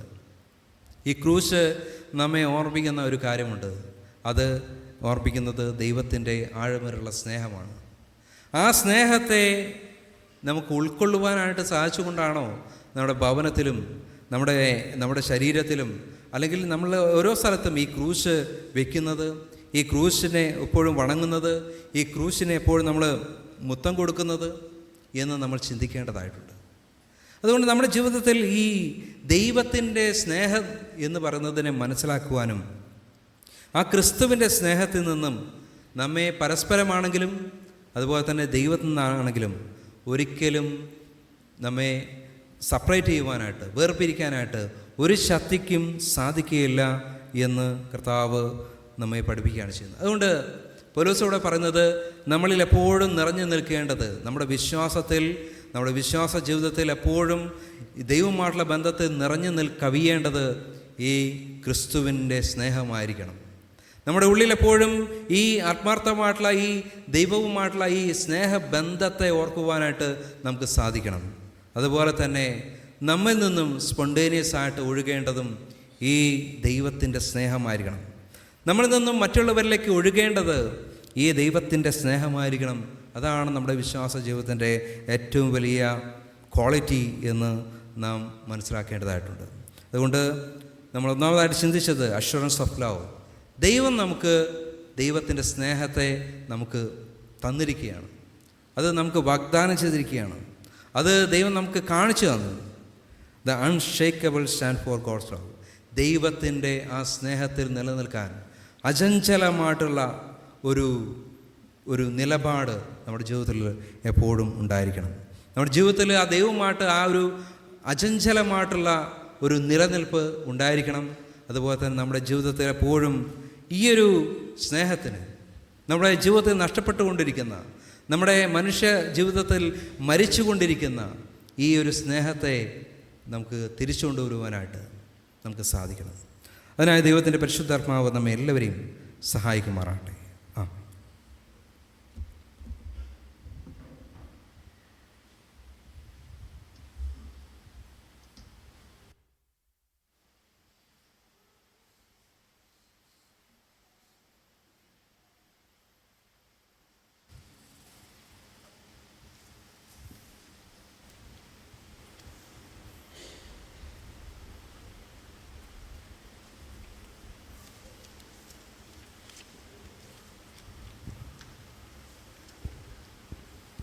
നമുക്കെല്ലാവർക്കും എഴുന്നേറ്റ് നിൽക്കാം. നമ്മുടെ വിശ്വാസം നിക്കിയ വിശ്വാസ പ്രമാണത്തിൻ്റെ വാക്കുകളിൽ സ്വീകരിച്ചുവല്ല. നിക്കിയ വിശ്വാസ പ്രമാണം: സർവശക്തിയുള്ള പിതാവായി ആകാശത്തെയും ഭൂമിയെയും കാണപ്പെടുന്നവയും കാണപ്പെടാത്തയുമായുള്ള സകലത്തെയും സൃഷ്ടിച്ചനായ ഏക ദൈവത്തിൽ ഞാൻ വിശ്വസിക്കുന്നു. ദൈവത്തിൻ്റെ ഏകജാതപുത്രനായി ഏകകർത്താവായ യേശു ക്രിസ്തുവിലും ഞാൻ വിശ്വസിക്കുന്നു. സർവ്വതൻ പിതാവിൽ നിന്ന് ജനിപ്പെട്ടവൻ, ദൈവത്തിൽ നിന്ന് ദൈവം, പ്രകാശത്തിന് പ്രകാശം, സത്യദൈവത്തിൽ നിന്ന് സത്യദൈവം, ജനിക്കപ്പെട്ട ഉണ്ടാക്കപ്പെട്ടവനല്ല, പിതാവിനോട് ഏകതത്വമുണ്ടാണ്. അതിനാൽ സകലമുണ്ടായി അവൻ മനുഷ്യരായ നമുക്ക് നമ്മുടെ രക്ഷയ്ക്ക് വേണ്ടി സ്വർഗ്ഗത്തിനിറങ്ങി പരിശുദ്ധാത്മാനാൽ കണ്ണിൽ മറന്ന് അവതരിച്ച് മനുഷ്യരായി തീർന്നു. പൊന്തിയോസ് പിലാത്തോസിൻ്റെ കീഴിൽ നമുക്ക് വേണ്ടി ക്രൂശിക്കപ്പെട്ടു. അവൻ കഷ്ടപ്പെട്ടു, അടക്കപ്പെട്ടു, തിരുവചന പ്രകാരം മൂന്നാമത്തെ ദിവസം ഉയർത്തെഴുന്നേറ്റു, സ്വർഗ്ഗത്തിലേക്ക് കയറി പിതാവിൻ്റെ വലത്ത് ഭാഗത്തിരിക്കുന്നു. അവൻ ജീവനുള്ളവരെയും മരിച്ചവരെയും ന്യായവിധിപ്പാൻ മഹത്വത്തോടെ വീണ്ടും വരും. അവൻ്റെ രാജ്യത്തിന് അവസാനം ഉണ്ടാകുകയില്ല. കർത്താവും ജീവിപ്പിക്കുന്നതിനും പിതാവിൽ നിന്നും പുത്രനിൽ നിന്നും പുറപ്പെടുന്നതിനും പിതാവിനോടും പുത്രനോടുകൂടെ വന്നിക്കൊണ്ട് മഹത്വപ്പെടുന്നതിനും പ്രവാചകനോട് പറയിച്ചവനുമായ പരിശുദ്ധാത്മാവിൽ ഞാൻ വിശ്വസിക്കുന്നു. കാതോലിക അപ്പോസ്തലികമായ ഏക വിശുദ്ധ സഭയിലും ഞാൻ വിശ്വസിക്കുന്നു. പാപമോചനത്തിലുള്ള പ്രതിഷ്ഠയെ ഞാൻ അനുസരിക്കുന്നു. മരിച്ചവരുടെ പുനരുദ്ധാനത്തിൽ വരുവാനുള്ള ലോകത്തിലെ ജീവനും ഞാൻ കാത്തിരിക്കുന്നു. എല്ലാവർക്കും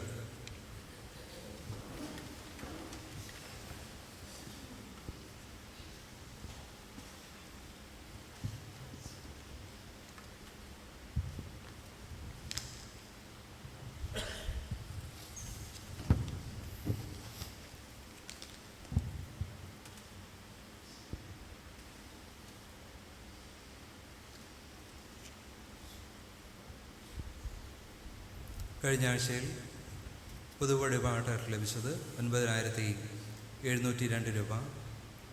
പൂർഫണ്ടിലേക്ക് ലഭിച്ചത് 1,250 രൂപ. സ്പെഷ്യൽ ഓഫർട്ടറി ആയിട്ട് ലഭിച്ചത് 100 രൂപ. ജന്മദിന സ്തോത്രദാനമായിട്ട് ലഭിച്ചത് 570 രൂപ. ഓപ്ഷൻ ലഭിച്ചത്, ലേലം ഇനത്തിൽ ലഭിച്ചത് 200 രൂപ. സൺഡേ സ്കൂൾ ഓഫർട്ടറി ആയിട്ട് ലഭിച്ചത് 600 രൂപ. 4/10/2024 വെള്ളിയാഴ്ച പ്രാർത്ഥനയിൽ സ്തോത്ര കാഴ്ചയായിട്ട് ലഭിച്ചത് 630 രൂപ. അങ്ങനെ ആകെ ലഭിച്ചത് 13,052 രൂപ. വെള്ളിയാഴ്ച ദിവസങ്ങളിൽ പതിവ് പോലെ രാവിലെ 10:30 മണിക്ക് ഉപവാസ പ്രാർത്ഥനയും വൈകുന്നേരം 7 മണിക്ക് വെള്ളിയാഴ്ച കൂട്ടായ്മ പ്രാർത്ഥന ഉണ്ടായിരിക്കുന്നതാണ്. കഴിയുന്ന എല്ലാവരും ഈ പ്രാർത്ഥനയിൽ പങ്കെടുക്കണമെന്ന് ദൈവനാമത്തിൽ അറിയിക്കുന്നു. ഈ വർഷത്തെ നമ്മുടെ കൊയ്ത്തുത്സവം വാർഷിക സ്തോത്ര ആരാധനയും വരുന്ന ഞായറാഴ്ച ആരാധനയോടൊപ്പം നടത്തപ്പെടുന്നതാണ് എന്ന കാര്യം സഭയെ അറിയിക്കുന്നു. സഭാജനങ്ങളെല്ലാവരും ഈ ഒരു വിഷയം പ്രാർത്ഥനയിൽ ഓർക്കണമേ എന്ന് ദൈവനാമത്തിൽ അറിയിക്കുന്നു. ഈ ഒരു വിശുദ്ധ ആരാധനയിൽ മുഖ്യ സന്ദേശം നൽകുന്നത് റവറൻ പ്രിൻസ് ജോർജ് അച്ഛനാണ്. Saint Mark's CSI church Ottapalam അവിടുത്തെ സഭ വികാരിയാണ് അച്ഛൻ. അതുപോലെ തന്നെ ഈ ഒരു ആരാധനയിൽ അധ്യക്ഷത വഹിക്കുന്നത് റവറൻറ്റ് അജീഷ് വിനോദ അച്ഛൻ, CSI ക്രൈസ്റ്റ് ചർച്ച് പരപ്പേരി വികാരിയാണ്. നമ്മുടെ സഭയുടെ കൊയ്ത്തുത്സവവുമായിട്ട് ബന്ധപ്പെട്ട റാഫിൾ ടിക്കറ്റിൻ്റെ വിതരണം അവസാനിച്ചിരിക്കുകയാണ്. ഇനി കുറച്ച് വീടുകൾ മാത്രമേ സമീപിക്കാനുള്ളൂ. ഒന്നാം സമ്മാനം 8 ഗ്രാം ഗോൾഡ് കോയിൻ, രണ്ടാം സമ്മാനം 4 ഗ്രാം ഗോൾഡ് കോയിൻ, മൂന്നാം സമ്മാനം 2 ഗ്രാം ഗോൾഡ് കോയിൻ. 1000 രൂപയിൽ കുറയാത്ത 10 സമാശ്വാസ സമ്മാനങ്ങളും നൽകുന്നതാണ്. ഇതിൽ 1-2 സമ്മാനങ്ങൾക്ക് സ്പോൺസർഷിപ്പ് ആയിട്ടില്ല. കുറച്ച് പേര് കുറച്ച് തുക അതിലേക്ക് സംഭാവനയായിട്ട് നൽകിയിട്ടുണ്ട്. ഒരു കുടുംബം 10,000 രൂപയും മറ്റൊരു കുടുംബം 5,000 രൂപയും സംഭാവനയായിട്ട് ഇതിലേക്ക് നൽകിയിട്ടുണ്ട്. അവരോടുള്ള സഭയുടെ നന്ദിയും സ്നേഹവും ഞാൻ ഈ സമയത്ത് ദൈവനാമത്തിൽ അറിയിക്കുന്നു. നിങ്ങൾക്ക് ആർക്കെങ്കിലും ഇപ്രകാരം ഇതിലേക്ക് ഷെയറായിട്ട് കൊടുക്കുവാൻ താല്പര്യമുണ്ടോ? ദൈവത്തിൻ്റെ ആത്മാവ് പ്രേരിപ്പിക്കുന്നവർ അത്തരത്തിൽ ചെയ്യുന്നത് നല്ലതായിരിക്കുമെന്ന് ദൈവനാമത്തിൽ അറിയിക്കുന്നു. ഈ കൊച്ചുത്സവമായിട്ട് അന്നത്തെ ദിവസത്തെ പാർക്കിംഗ് BMUP സ്കൂൾ കൊടക്കൽ ഗ്രൗണ്ടിൽ ആയിരിക്കുമെന്ന കാര്യം അറിയിക്കുന്നു. എല്ലാവരും നിങ്ങളുടെ വാഹനങ്ങൾ കൊണ്ടുവരുന്നവർ സ്കൂൾ ഗ്രൗണ്ടിൽ പാർക്ക് ചെയ്ത് സഹകരിക്കണമെന്ന് ദൈവനാമത്തിൽ അറിയിക്കുന്നു. ലേല സാധനങ്ങൾ കൊണ്ടുവരുവാൻ പ്രയാസമുള്ളവർക്ക് അത് ഇങ്ങോട്ടേക്ക് കൊണ്ടുവരുവാനുള്ള ക്രമീകരണങ്ങൾ പാസ്റ്റേറ്റ് കമ്മിറ്റി ചെയ്യുന്നുണ്ട്. വാവൂർക്കുന്നത് അത്തരത്തിലുള്ള ആളുകൾ മിസ്റ്റർ പ്രദീപ് വാവൂർ എന്നിവരെ സമീപിക്കണമെന്ന് ദൈവനാമത്തിൽ അറിയിക്കുന്നു. അതുപോലെ തന്നെ മറ്റുള്ള ആളുകൾ പാസ്റ്റേറ്റ് കമ്മിറ്റി സെക്രട്ടറിയെ അറിയിക്കേണ്ടതാണ് എന്ന കാര്യവും അറിയിക്കുന്നു. നിങ്ങളുടെ സാധനങ്ങൾ വരുന്ന ശനിയാഴ്ച ദിവസം, അതായത് 12-ാം തീയതി വീട്ടിൽ റെഡിയാക്കി വെക്കുക. ആ ദിവസം വാഹനം വരികയും നിങ്ങളുടെ ഭവനങ്ങളിൽ നിന്ന് സാധനങ്ങൾ കളക്ട് ചെയ്യുകയും ചെയ്യുന്നതായിരിക്കും എന്ന കാര്യം അറിയിക്കുന്നു. എല്ലാവരും ശ്രദ്ധിക്കുക. കൊണ്ടുവരാനായിട്ട് പ്രയാസമുള്ള ആളുകൾ അവരുടെ വീടുകളിൽ സാധനങ്ങൾ 12-ാം തീയതി ശനിയാഴ്ച ദിവസം എല്ലാം ക്രമീകരിച്ച് വെക്കുക. വാഹനം വന്ന് കൊണ്ടുപോകുന്നതിനുള്ള ക്രമീകരണങ്ങൾ ചെയ്യുന്നതായിരിക്കും. ഉച്ചഭക്ഷണം ആവശ്യമുള്ള ആളുകളുടെ ബന്ധുക്കൾ എന്ന് കമ്മിറ്റിയെ ആ പേരുകൾ അറിയിക്കേണ്ടതാണ് എന്ന കാര്യം സഭയെ അറിയിക്കുന്നു.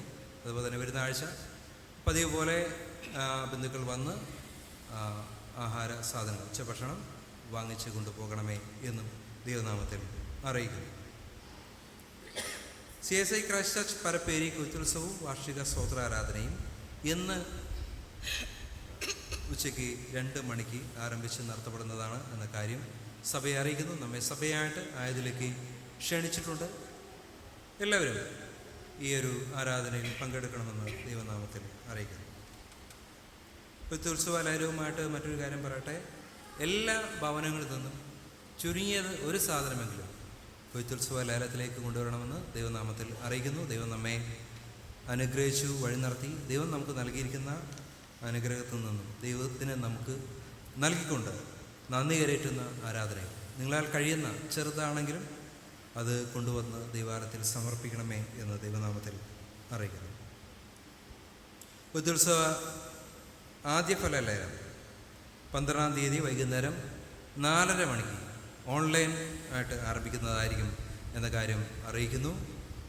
ആദ്യഫലത്തിൻ്റെ ലേലം ഓൺലൈനായിട്ട് 12-ാം തീയതി വൈകുന്നേരം ശനിയാഴ്ച വൈകുന്നേരം 4:30 മണിക്ക് ആരംഭിക്കുന്നതായിരിക്കും. സഭാജനങ്ങൾ എല്ലാവരും ഈ ഓൺലൈൻ ഓപ്ഷനിലും പങ്കെടുക്കണമെന്ന് ദൈവനാമത്തിൽ അറിയിക്കുന്നു. വരുന്ന ഞായറാഴ്ച ഇവിടെ ചായയും അതുപോലെ തന്നെ സ്നാക്സും നൽകുന്നുണ്ട്. അതുപോലെ തന്നെ ഉച്ചയ്ക്കുള്ള ഭക്ഷണവും നൽകുന്നുണ്ട്. നമ്മുടെ കോമ്പൗണ്ടിൽ വെച്ചിട്ടാണ് ഈ പ്രോഗ്രാം എല്ലാം നടക്കുന്നത്. അതുകൊണ്ട് ദയവായിട്ട് ശ്രദ്ധിക്കുക. ദേവാലയത്തിൻ്റെ വരാന്തയിലേക്കും ദേവാലയത്തിനുള്ളിലേക്കും ആഹാര സാധനങ്ങൾ ഒരു കാരണവശാലും കൊണ്ടുവരരുത് എന്ന് ദൈവനാമത്തിൽ അറിയിക്കുന്നു. അതുപോലെ തന്നെ നമ്മുടെ ആഹാരം കഴിച്ചതിന് ശേഷമുള്ള വേസ്റ്റ് ബക്കറ്റുകൾ വെച്ചിട്ടുണ്ടാകും, കവറുകളുണ്ടാകും, അതിൽ നിക്ഷേപിക്കണമെന്ന് ദൈവനാമത്തിൽ അറിയിക്കുന്നു. ഒക്ടോബർ 2-ന് ഏരിയ യൂത്തിൻ്റെ കലാമേള നമ്മുടെ സഭയിലും പരപ്പേരി ഗ്രൗണ്ടിലും വെച്ച് നടത്തപ്പെടുകയുണ്ടായി. കായികമേള നടത്തപ്പെടുകയുണ്ടായി. നമ്മുടെ യുവജനങ്ങളും ഈ കായികമേളയിൽ പങ്കെടുത്തു. ഓവറോൾ ചാമ്പ്യൻഷിപ്പ് നമ്മുടെ സഭയിലെ യുവജനങ്ങൾക്കാണ് ലഭിച്ചിരിക്കുന്നത്. ഈ സമയത്ത് സഭയുടെ എല്ലാവിധമായിട്ടുള്ള അനുമോദനങ്ങളും അഭിനന്ദനങ്ങളും നേരുന്നു. അവർക്കുള്ള സമ്മാനം പിന്നീട് നൽകുന്നതായിരിക്കും.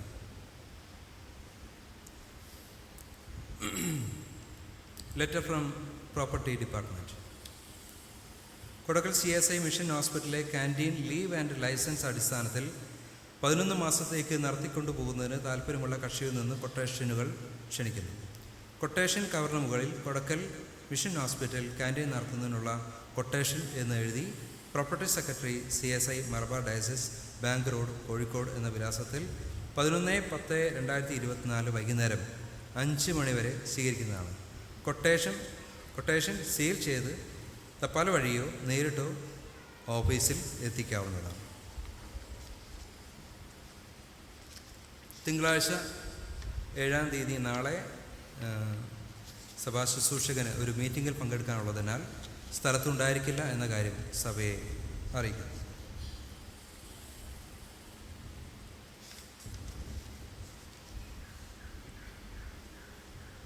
നമ്മുടെ സഭാംഗമായ ജോൺ സുരേഷ് കുമാർ എന്നിവർ 65 വയസ്സ് 3/10/2024 പുലർച്ചെ കർത്താവിൻ്റെ സന്നിധിയിലേക്ക് ചേർക്കപ്പെട്ടു എന്ന കാര്യം സഭയെ അറിയിക്കുന്നു.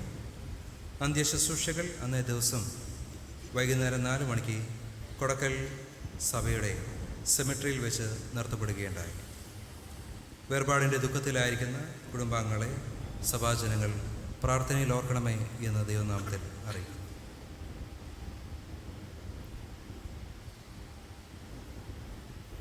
കഴിഞ്ഞ ആഴ്ചയിൽ ജന്മദിനം കൊണ്ടാടിയുടെ പേരുകൾ ഈ സമയത്ത് വായിക്കുന്നു. സനൽ സജീവ് പുതിയടത്ത്, ബെൻസി ഷമീന വേരു, ജിറ്റി മറിയം വർഗീസ് മുക്കിപ്പറമ്പിൽ, ആഷർ ഇസാഖ് നിഖിൽ, അജിത് കുമാർ റെജിനോഡ് ജേക്കബ് തെക്കഞ്ചേരി, സാമുവൽ തോമസ് മുതിരോളപ്പിൽ, നിജിൽ ചെറോൾഡ് പണ്ടാറപ്പറമ്പിൽ, ടെസ മറിയ മാടായി, സുജാത സുശീല നമ്യാതൊടി, വീന ഹെറോൾഡ് കളരിക്കൽ, ബേബി AV, റോബിൻ വിമൽ കുമാർ റോയ് തയ്യൽ, അലൻ ഷിയറർ ആറോൺ നമ്പ്രത്ത്, റോയ് ഹൻസ്രാജ് പണ്ടാർപ്പറമ്പിൽ, പ്രമോദ് കുമാർ ലാസർ ചിറ്റയാകം, എബിൻ നെൽസൺ മൂളിയിൽ, ജിഷ ജൂലിയറ്റ് ചെമ്പോട്ടിൽ, വസന്ത ശാന്തകുമാരി ചിറക്കൽ, അൻസ ബിയാട്രീസ് തോട്ടുങ്ങൽ, ആൻഡ്രിയ സോന തോട്ടുങ്ങൽ, സുശീല സുന്ദരൻ ചിങ്ങൻ. ഈ പ്രിയപ്പെട്ടവരെ നമുക്ക് പ്രാർത്ഥനയിൽ ഓർക്കാം. അതുപോലെ വിവാഹ വാർഷികം കൊണ്ടാടിയവരെയും മറ്റ് പലവിധമായിട്ടുള്ള ദൈവകൃപകൾ ലഭിച്ചവരെയും നമുക്ക് ഈ സമയത്ത് പ്രാർത്ഥനയിൽ ഓർക്കാം. ഇപ്പോൾ 349-ാം ഗീതത്തിൻ്റെ 1-ാമത്തെ ചരണം, ഇന്നെൻ്റെ രക്ഷിതാവേ കഴിഞ്ഞു പിന്നെ.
ഞങ്ങളുടെ ജീവൻ്റെ നാഥനും ജീവൻ്റെ പരിപാലകനുമായ സ്വർഗീയ പിതാവേ, കർത്താവേ, ഞങ്ങളുടെ സഭയിൽ കഴിഞ്ഞ ആഴ്ചയിൽ ജന്മദിനം കൊണ്ടാടിയ പ്രിയപ്പെട്ട മക്കളെ എല്ലാവരെയും ദൈവത്തിൻ്റെ കരങ്ങളിലേക്ക് സമർപ്പിക്കുന്നു. ജീവിതത്തിൽ ഒരു പുതിയ വർഷത്തിലേക്ക് അങ്ങ് അനുഗ്രഹിച്ചു കൊണ്ടുവന്നു. കർത്താവിൻ്റെ ദിവ്യമായ സാന്നിധ്യവും അനുഗ്രഹം കൂട്ടായ്മയും കഴിഞ്ഞൊരു വർഷം മുഴുവൻ പ്രിയപ്പെട്ട മക്കളോട് കൂടെ ഇരുന്ന് അവിടുന്ന് അനുഗ്രഹിച്ചു പരിപാലിച്ചു വഴി നടത്തി. കർത്താവ്, ഇതിനായിട്ട് അങ്ങേക്ക് നന്ദി കരയറ്റുന്നു. കർത്താവേ, ഞങ്ങളുടെ ദിവ്യമായ സാന്നിധ്യം ഈ പുതിയ വർഷത്തിലും പ്രിയപ്പെട്ട മക്കളോട് കൂടെ ഇരിക്കുമാറണമേ. കർത്താവേ, ഈ പുതിയ വർഷം പ്രിയമക്കളുടെ ജീവിതത്തിൽ ഏറ്റവും നന്മയുടെയും അനുഗ്രഹത്തിൻ്റെയും ദൈവാനുഭവത്തിൻ്റെയും ഒരു പുതിയ വർഷമാക്കി തീർക്കണമേ എന്നപേക്ഷിക്കുന്നു. കർത്താവേ, ഞങ്ങളുടെ സഭയിൽ കഴിഞ്ഞ ആഴ്ചയിൽ വിവാഹ വാർഷികം കൊണ്ടാടിയ പ്രിയപ്പെട്ട മക്കളെയും ഞാൻ സ്മൃതാർക്കുന്നു. ജീവിതത്തിൽ ഒരു പുതിയ വർഷത്തിലേക്ക് കുടുംബമായിട്ട് അങ്ങ് കൊണ്ടുപോകുന്നല്ലോ. കഴിഞ്ഞ നാളുകളിൽ നടത്തിയ ആ ദൈവത്തിന് നന്ദി കരയറ്റിക്കൊണ്ട്, സ്തോത്രം കരയറ്റിക്കൊണ്ട് ഈ പുതിയ വർഷത്തിലും അങ്ങയിൽ ആശ്രയിച്ചുകൊണ്ടായിരിക്കാനായിട്ട് പ്രിയപ്പെട്ട മക്കളെ അവിടുന്ന് സഹായിക്കണമേ. ഇവിടെ നല്ല നന്മകളെ, അനുഗ്രഹങ്ങളെ ചൊരിയണമേ. ഈ പുതിയ വർഷം പ്രിയ മക്കളുടെ ജീവിതത്തിലും ഏറ്റവും നന്മയുടെ, അനുഗ്രഹത്തിൻ്റെ, ദൈവാനുഭവത്തിൻ്റെ ഒരു പുതിയ വർഷമാക്കണമേ എന്നപേക്ഷിച്ചു. കർത്താവേ, പലവിധമായിട്ടുള്ള ദൈവകൃപകൾ, ദൈവ നന്മകൾ അനുഭവിച്ചുകൊണ്ട് അങ്ങയുടെ സന്നിധി നന്ദിയോടുകൂടിയായിരിക്കുന്ന എല്ലാ പ്രിയപ്പെട്ടവരെയും ഞങ്ങൾ ഈ സമയത്ത് ഓർക്കുന്നു. കർത്താവിൻ്റെ കൃപ മക്കളോട് കൂടെ ഇരിക്കുമാറണമേ. തുടർന്ന് ദൈവത്തിൽ ആശ്രയിച്ചുകൊണ്ട് ദൈവകൃപ അനുഭവിച്ചുകൊണ്ടായിരുന്നു എല്ലാവരെയും ദൈവമാണ് സഹായിക്കുന്നത്. പ്രാർത്ഥന കേൾക്കുന്നതിനായി സ്തോത്രം. യേശു ക്രിസ്തുവിൻ്റെ ധന്യമുള്ള നാമത്തിൽ തന്നെ ആമേൻ.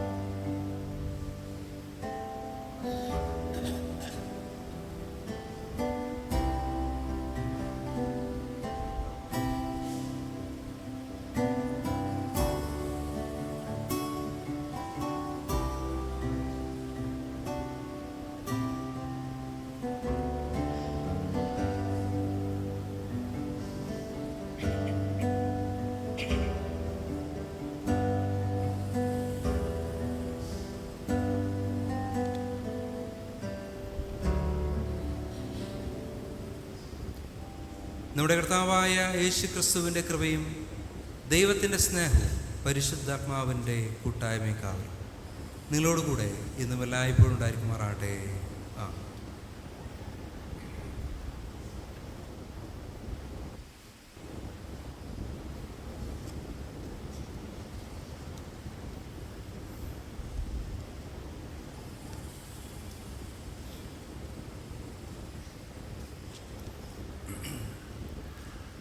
മധ്യസ്ഥ പ്രാർത്ഥനയ്ക്കായിട്ട് നമുക്ക് തലകളെ വണക്കാം.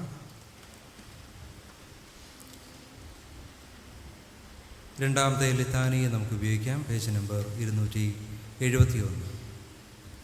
ഓരോ അപേക്ഷയുടെ പിന്നാലെ കർത്താവേ കരുണയുണ്ടാകണമേ എന്ന് സഭയ്ക്ക് പ്രതിവാക്യമായി പറയാം. കർത്താവേ കരുണയുണ്ടാകണമേ.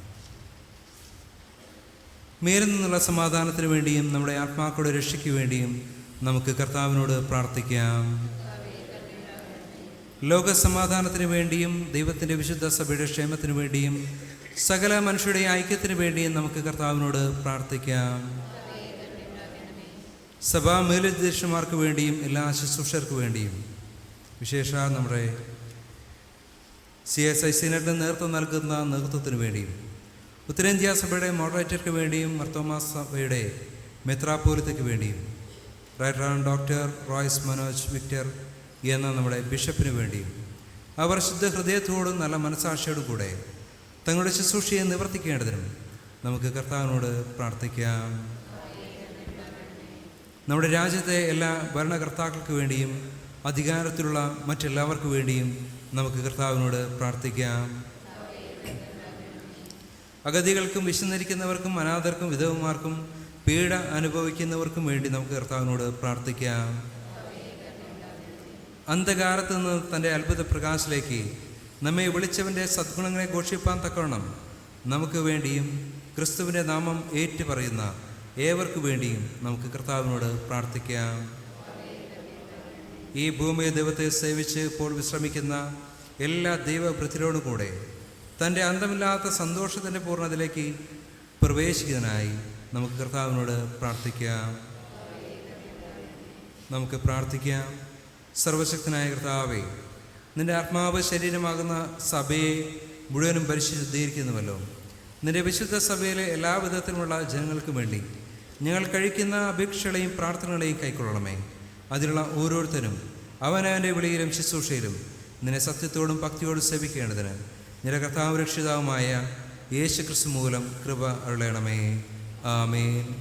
നമ്മുടെ കർത്താവായ യേശു ക്രിസ്തുവിൻ്റെ കൃപയും ദൈവത്തിൻ്റെ സ്നേഹവും പരിശുദ്ധാത്മാവിൻ്റെ കൂട്ടായ്മയും നിങ്ങളോട് കൂടെ ഇരിക്കുമാറാട്ടെ. ആമേൻ.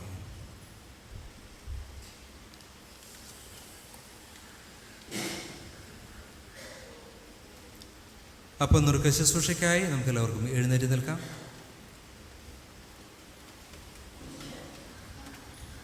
ഇതാ സഹോദരന്മാർ ഒത്തൊരുമിച്ച് വസിക്കുന്നത് എത്ര ശുഭവും എത്ര മനോഹരമാകുന്നു. അപ്പം ഒന്നാകൊണ്ട് പലരായ നാം ഒരു ശരീരമാകുന്നു. നാം എല്ലാവരും ആ ഒരേ അപ്പത്തിൽ അംശികൾ ആകുന്നുവല്ലോ. ഞാൻ അവൻ്റെ കൂടാരത്തിൽ ജയഘോഷങ്ങൾ അർപ്പിക്കും. ഞാൻ കർത്താവിന് പാടി കീർത്തനം ചെയ്യും.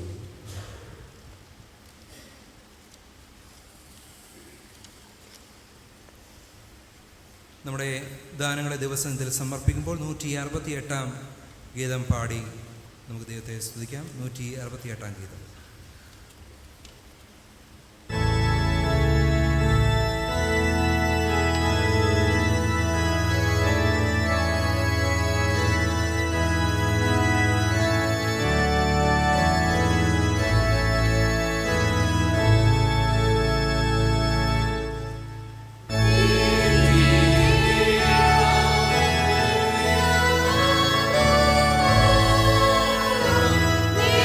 Oh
നമുക്ക് ഈ ദാനങ്ങളെ ദൈവസന്നിധിയിൽ സമർപ്പിച്ചുകൊണ്ട് പ്രാർത്ഥിക്കാം.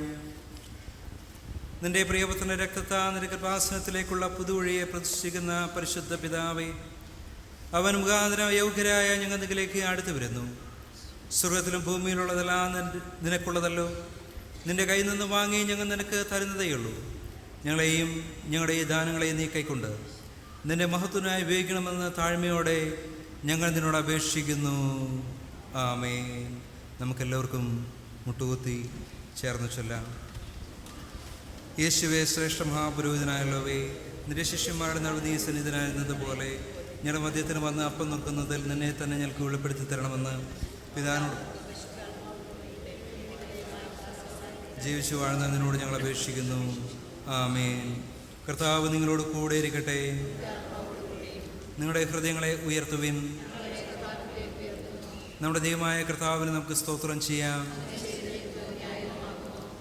പരിശുദ്ധ കർത്താവേ, സർവശക്തനായ പിതാവേ, നിത്യദൈവമേ, ഞങ്ങളെല്ലാ കാലങ്ങളിലും എല്ലാ സ്ഥലങ്ങളിലും നിനക്ക് സ്തോത്രം ചെയ്യുന്നത് ഏറ്റവും യുക്തവും ന്യായവും ഞങ്ങൾ ചെയ്യേണ്ടുന്ന മുറയുമാകുന്നു.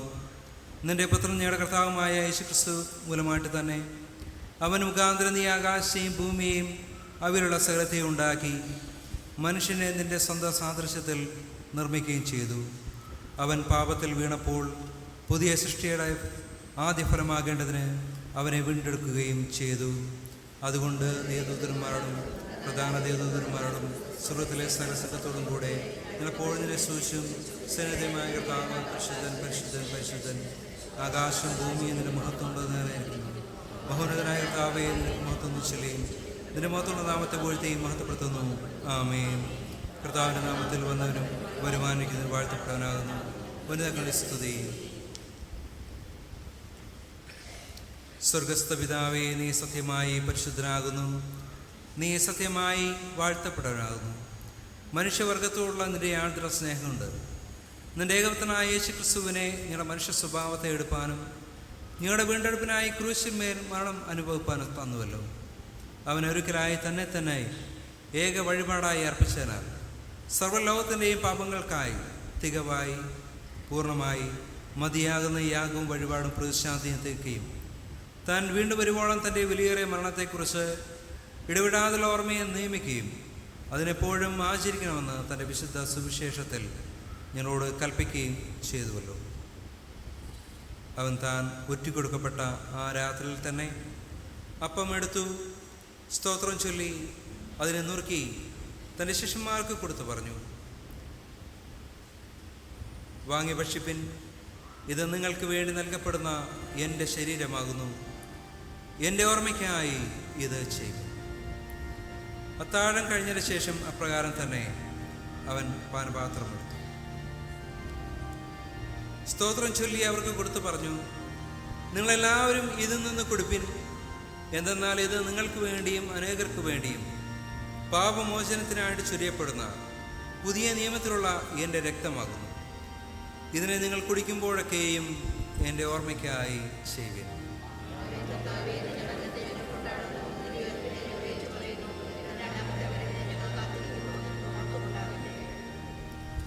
അതുകൊണ്ട് പിതാവേ, ഞങ്ങളുടെ കർത്താവായ നിന്റെ പുത്രൻ്റെ വിലയേറിയ മരണത്തെയും കഷ്ടപ്പാടിനെയും അവൻ്റെ മഹത്വമുള്ള പുനരുദ്ധാനത്തെയും സ്വർഗ്ഗാരോഹണത്തെയും ഓർത്തുകൊണ്ടും അവന് നീ ഞങ്ങൾക്കായി സമ്പാദിച്ച പൂർണ്ണ വീണ്ടെടുപ്പിനായി ഞങ്ങൾ നിനക്ക് സ്തോത്രം ചെയ്തുകൊണ്ട് അവൻ കൽപ്പിച്ച പ്രകാരം അവൻ വരുവോളം അവൻ്റെ ഓർമ്മയ്ക്കായി നിന്റെ ദാസരായ ഞങ്ങൾ ഇതിനെ ചെയ്യുന്നു.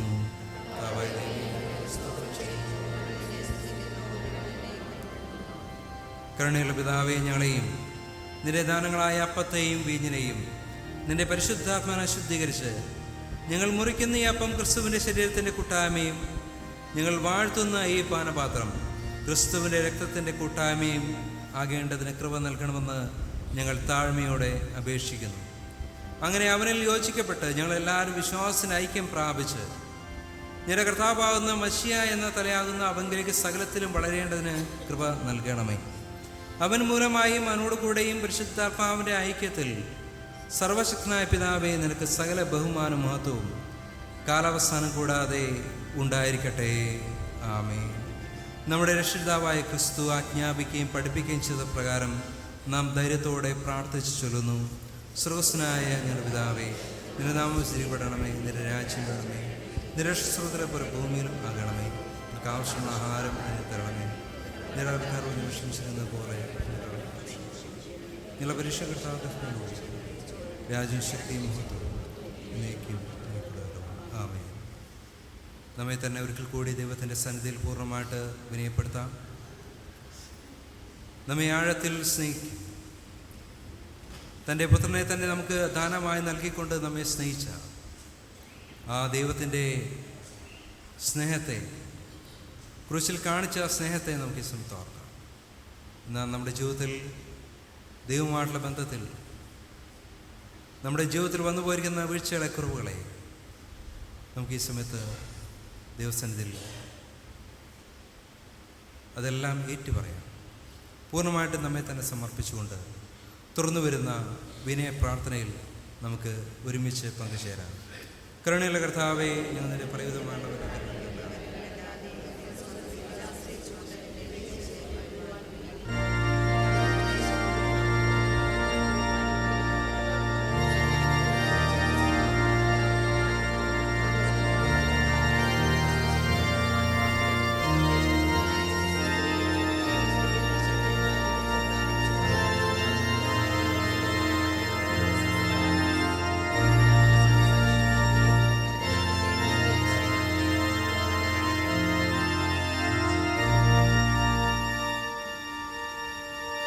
നാം നുറുക്കുന്ന ഈ അപ്പം ക്രിസ്തുവിൻ്റെ ശരീരത്തിൻ്റെ കൂട്ടായ്മ അല്ലയോ?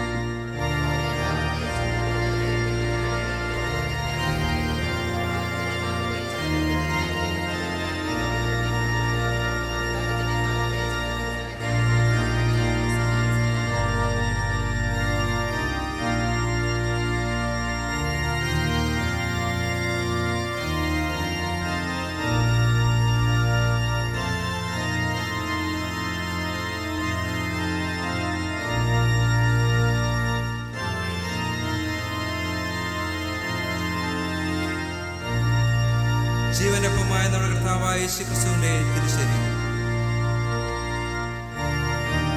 സത്യമന്ത്രിയുടെ നമ്മുടെ കർത്താവായ യേശു ക്രിസ്തുവിന്റെ തിരുരക്തം, കർത്താവിന്റെ തിരുമേശ ഒരുക്കപ്പെട്ടിരിക്കുന്നു. ഏവർക്കും ഇതിൽ വന്ന് വന്ദിച്ചു.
ഇപ്പോൾ ക്രിസ്തുവിൻ്റെ ശരീരത്തിൻ്റെ രക്തത്തിൻ്റെ സാക്രമന്ത് വിശ്വാസാൽ കൈക്കൊണ്ട് നമുക്ക് ദൈവത്തിന് സ്തോത്രം ചെയ്യാം. ഒന്നാമത്തെ സ്തോത്ര പ്രാർത്ഥനയിൽ നമുക്ക് പങ്കുചേരാം. സർവശക്തനായ ദൈവമേ, സർവസ്വപിതാവേ, നിന്റെ വാത്സല്യപുത്രൻ കർത്താവുമായ യേശുമിശിഹായേ, ഞാൻ നിന്റെ മക്കളായി നീ സ്വീകരിച്ചിരിക്കുന്നുവല്ലോ. അവന് മഹാവിലയേറിയും ശരീരത്തുമാകുന്ന ആത്മീകാരം കൊണ്ട് നീ ഞങ്ങളെ പോഷിപ്പിച്ച് ഞങ്ങൾക്ക് പാപമോചനവും നിത്യജീവനെക്കുറിച്ചുള്ള വാഗ്ദാനവും നൽകിയിരിക്കുന്നു. നിന്റെ വിലതിരാത്ത ഉപകാരങ്ങൾക്കായി ഞാൻ നിന്റെ സ്തോത്രം ചെയ്ത് നിന്നെ സ്തുതിക്കുന്നു. ഞങ്ങളെ തന്നെ ഞങ്ങളുടെ ശരീരങ്ങളെയും ആത്മാക്കളെയും ജീവനും വിശുദ്ധിയുടെ യാഗമായി നിനക്ക് സമർപ്പിക്കുന്നു. അതാകുന്നല്ലോ ഞങ്ങളുടെ ഏറ്റവും ഉചിതമായ ആരാധന. ഞങ്ങൾ ഈ ലോകത്തിന് അനുരൂപരാകാതെ നല്ലതും പൂർണ്ണവുമായ ദൈവത്തിൽ തിരിച്ചറിയേണ്ടതിന് മനസ്സ് പുതുക്കി രൂപാന്തരപ്പെടേണ്ടതിന് സഹായിക്കണം. അങ്ങനെ ഞങ്ങൾ ഭൂമിയെ നിന്നനുസരിച്ച് ഇവിടെ നിന്റെ സ്വർഗീയ രാജ്യത്തിൽ നിന്റെ സകല വിശുദ്ധന്മാരോടുകൂടെ സന്തോഷിക്കേണ്ടതിന് കൃപയറിയണമെന്ന് നിന്നോട് അപേക്ഷിക്കുന്നു. അവൻ എന്നേക്കും ഏകദൈവമായി ജീവിച്ചു വാഴുന്നുവല്ലോ. ആമേൻ. ആമേൻ. നമ്മുടെ ദൈവത്തിന് എന്നേക്കും സ്തുതിയും മഹത്വവും ജ്ഞാനവും സ്തോത്രവും ബഹുമാന ശക്തിയും ബലമുണ്ടായിരിക്കട്ടെ. ആമേൻ.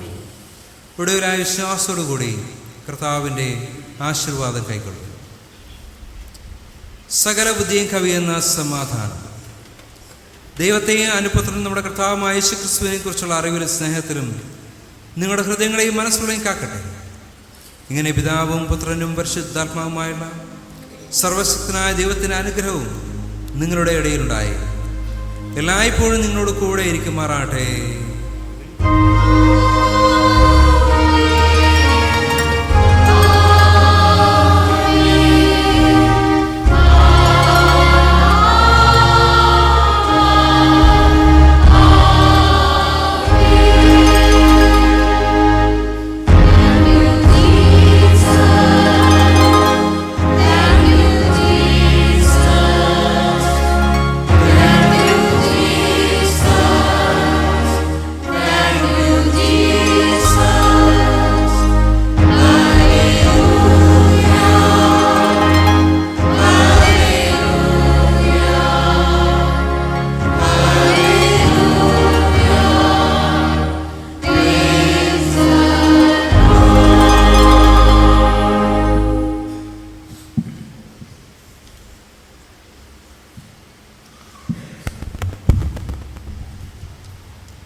ഒരു കാര്യം കൂടി അറിയിച്ചോട്ടെ, നമ്മുടെ ടോയ്ലറ്റിൻ്റെ വർക്കുകൾ ഏകദേശം പൂർത്തിയായി കഴിഞ്ഞിരിക്കുകയാണ്.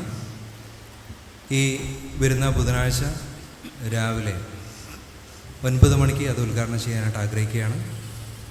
കഴിയുന്ന എല്ലാ സഭാമക്കളും അതിൻ്റെ ഡെഡിക്കേഷൻ പ്രയറിലും പങ്കെടുക്കണമേ എന്ന് ദൈവനാമത്തിൽ അറിയിക്കുന്നു.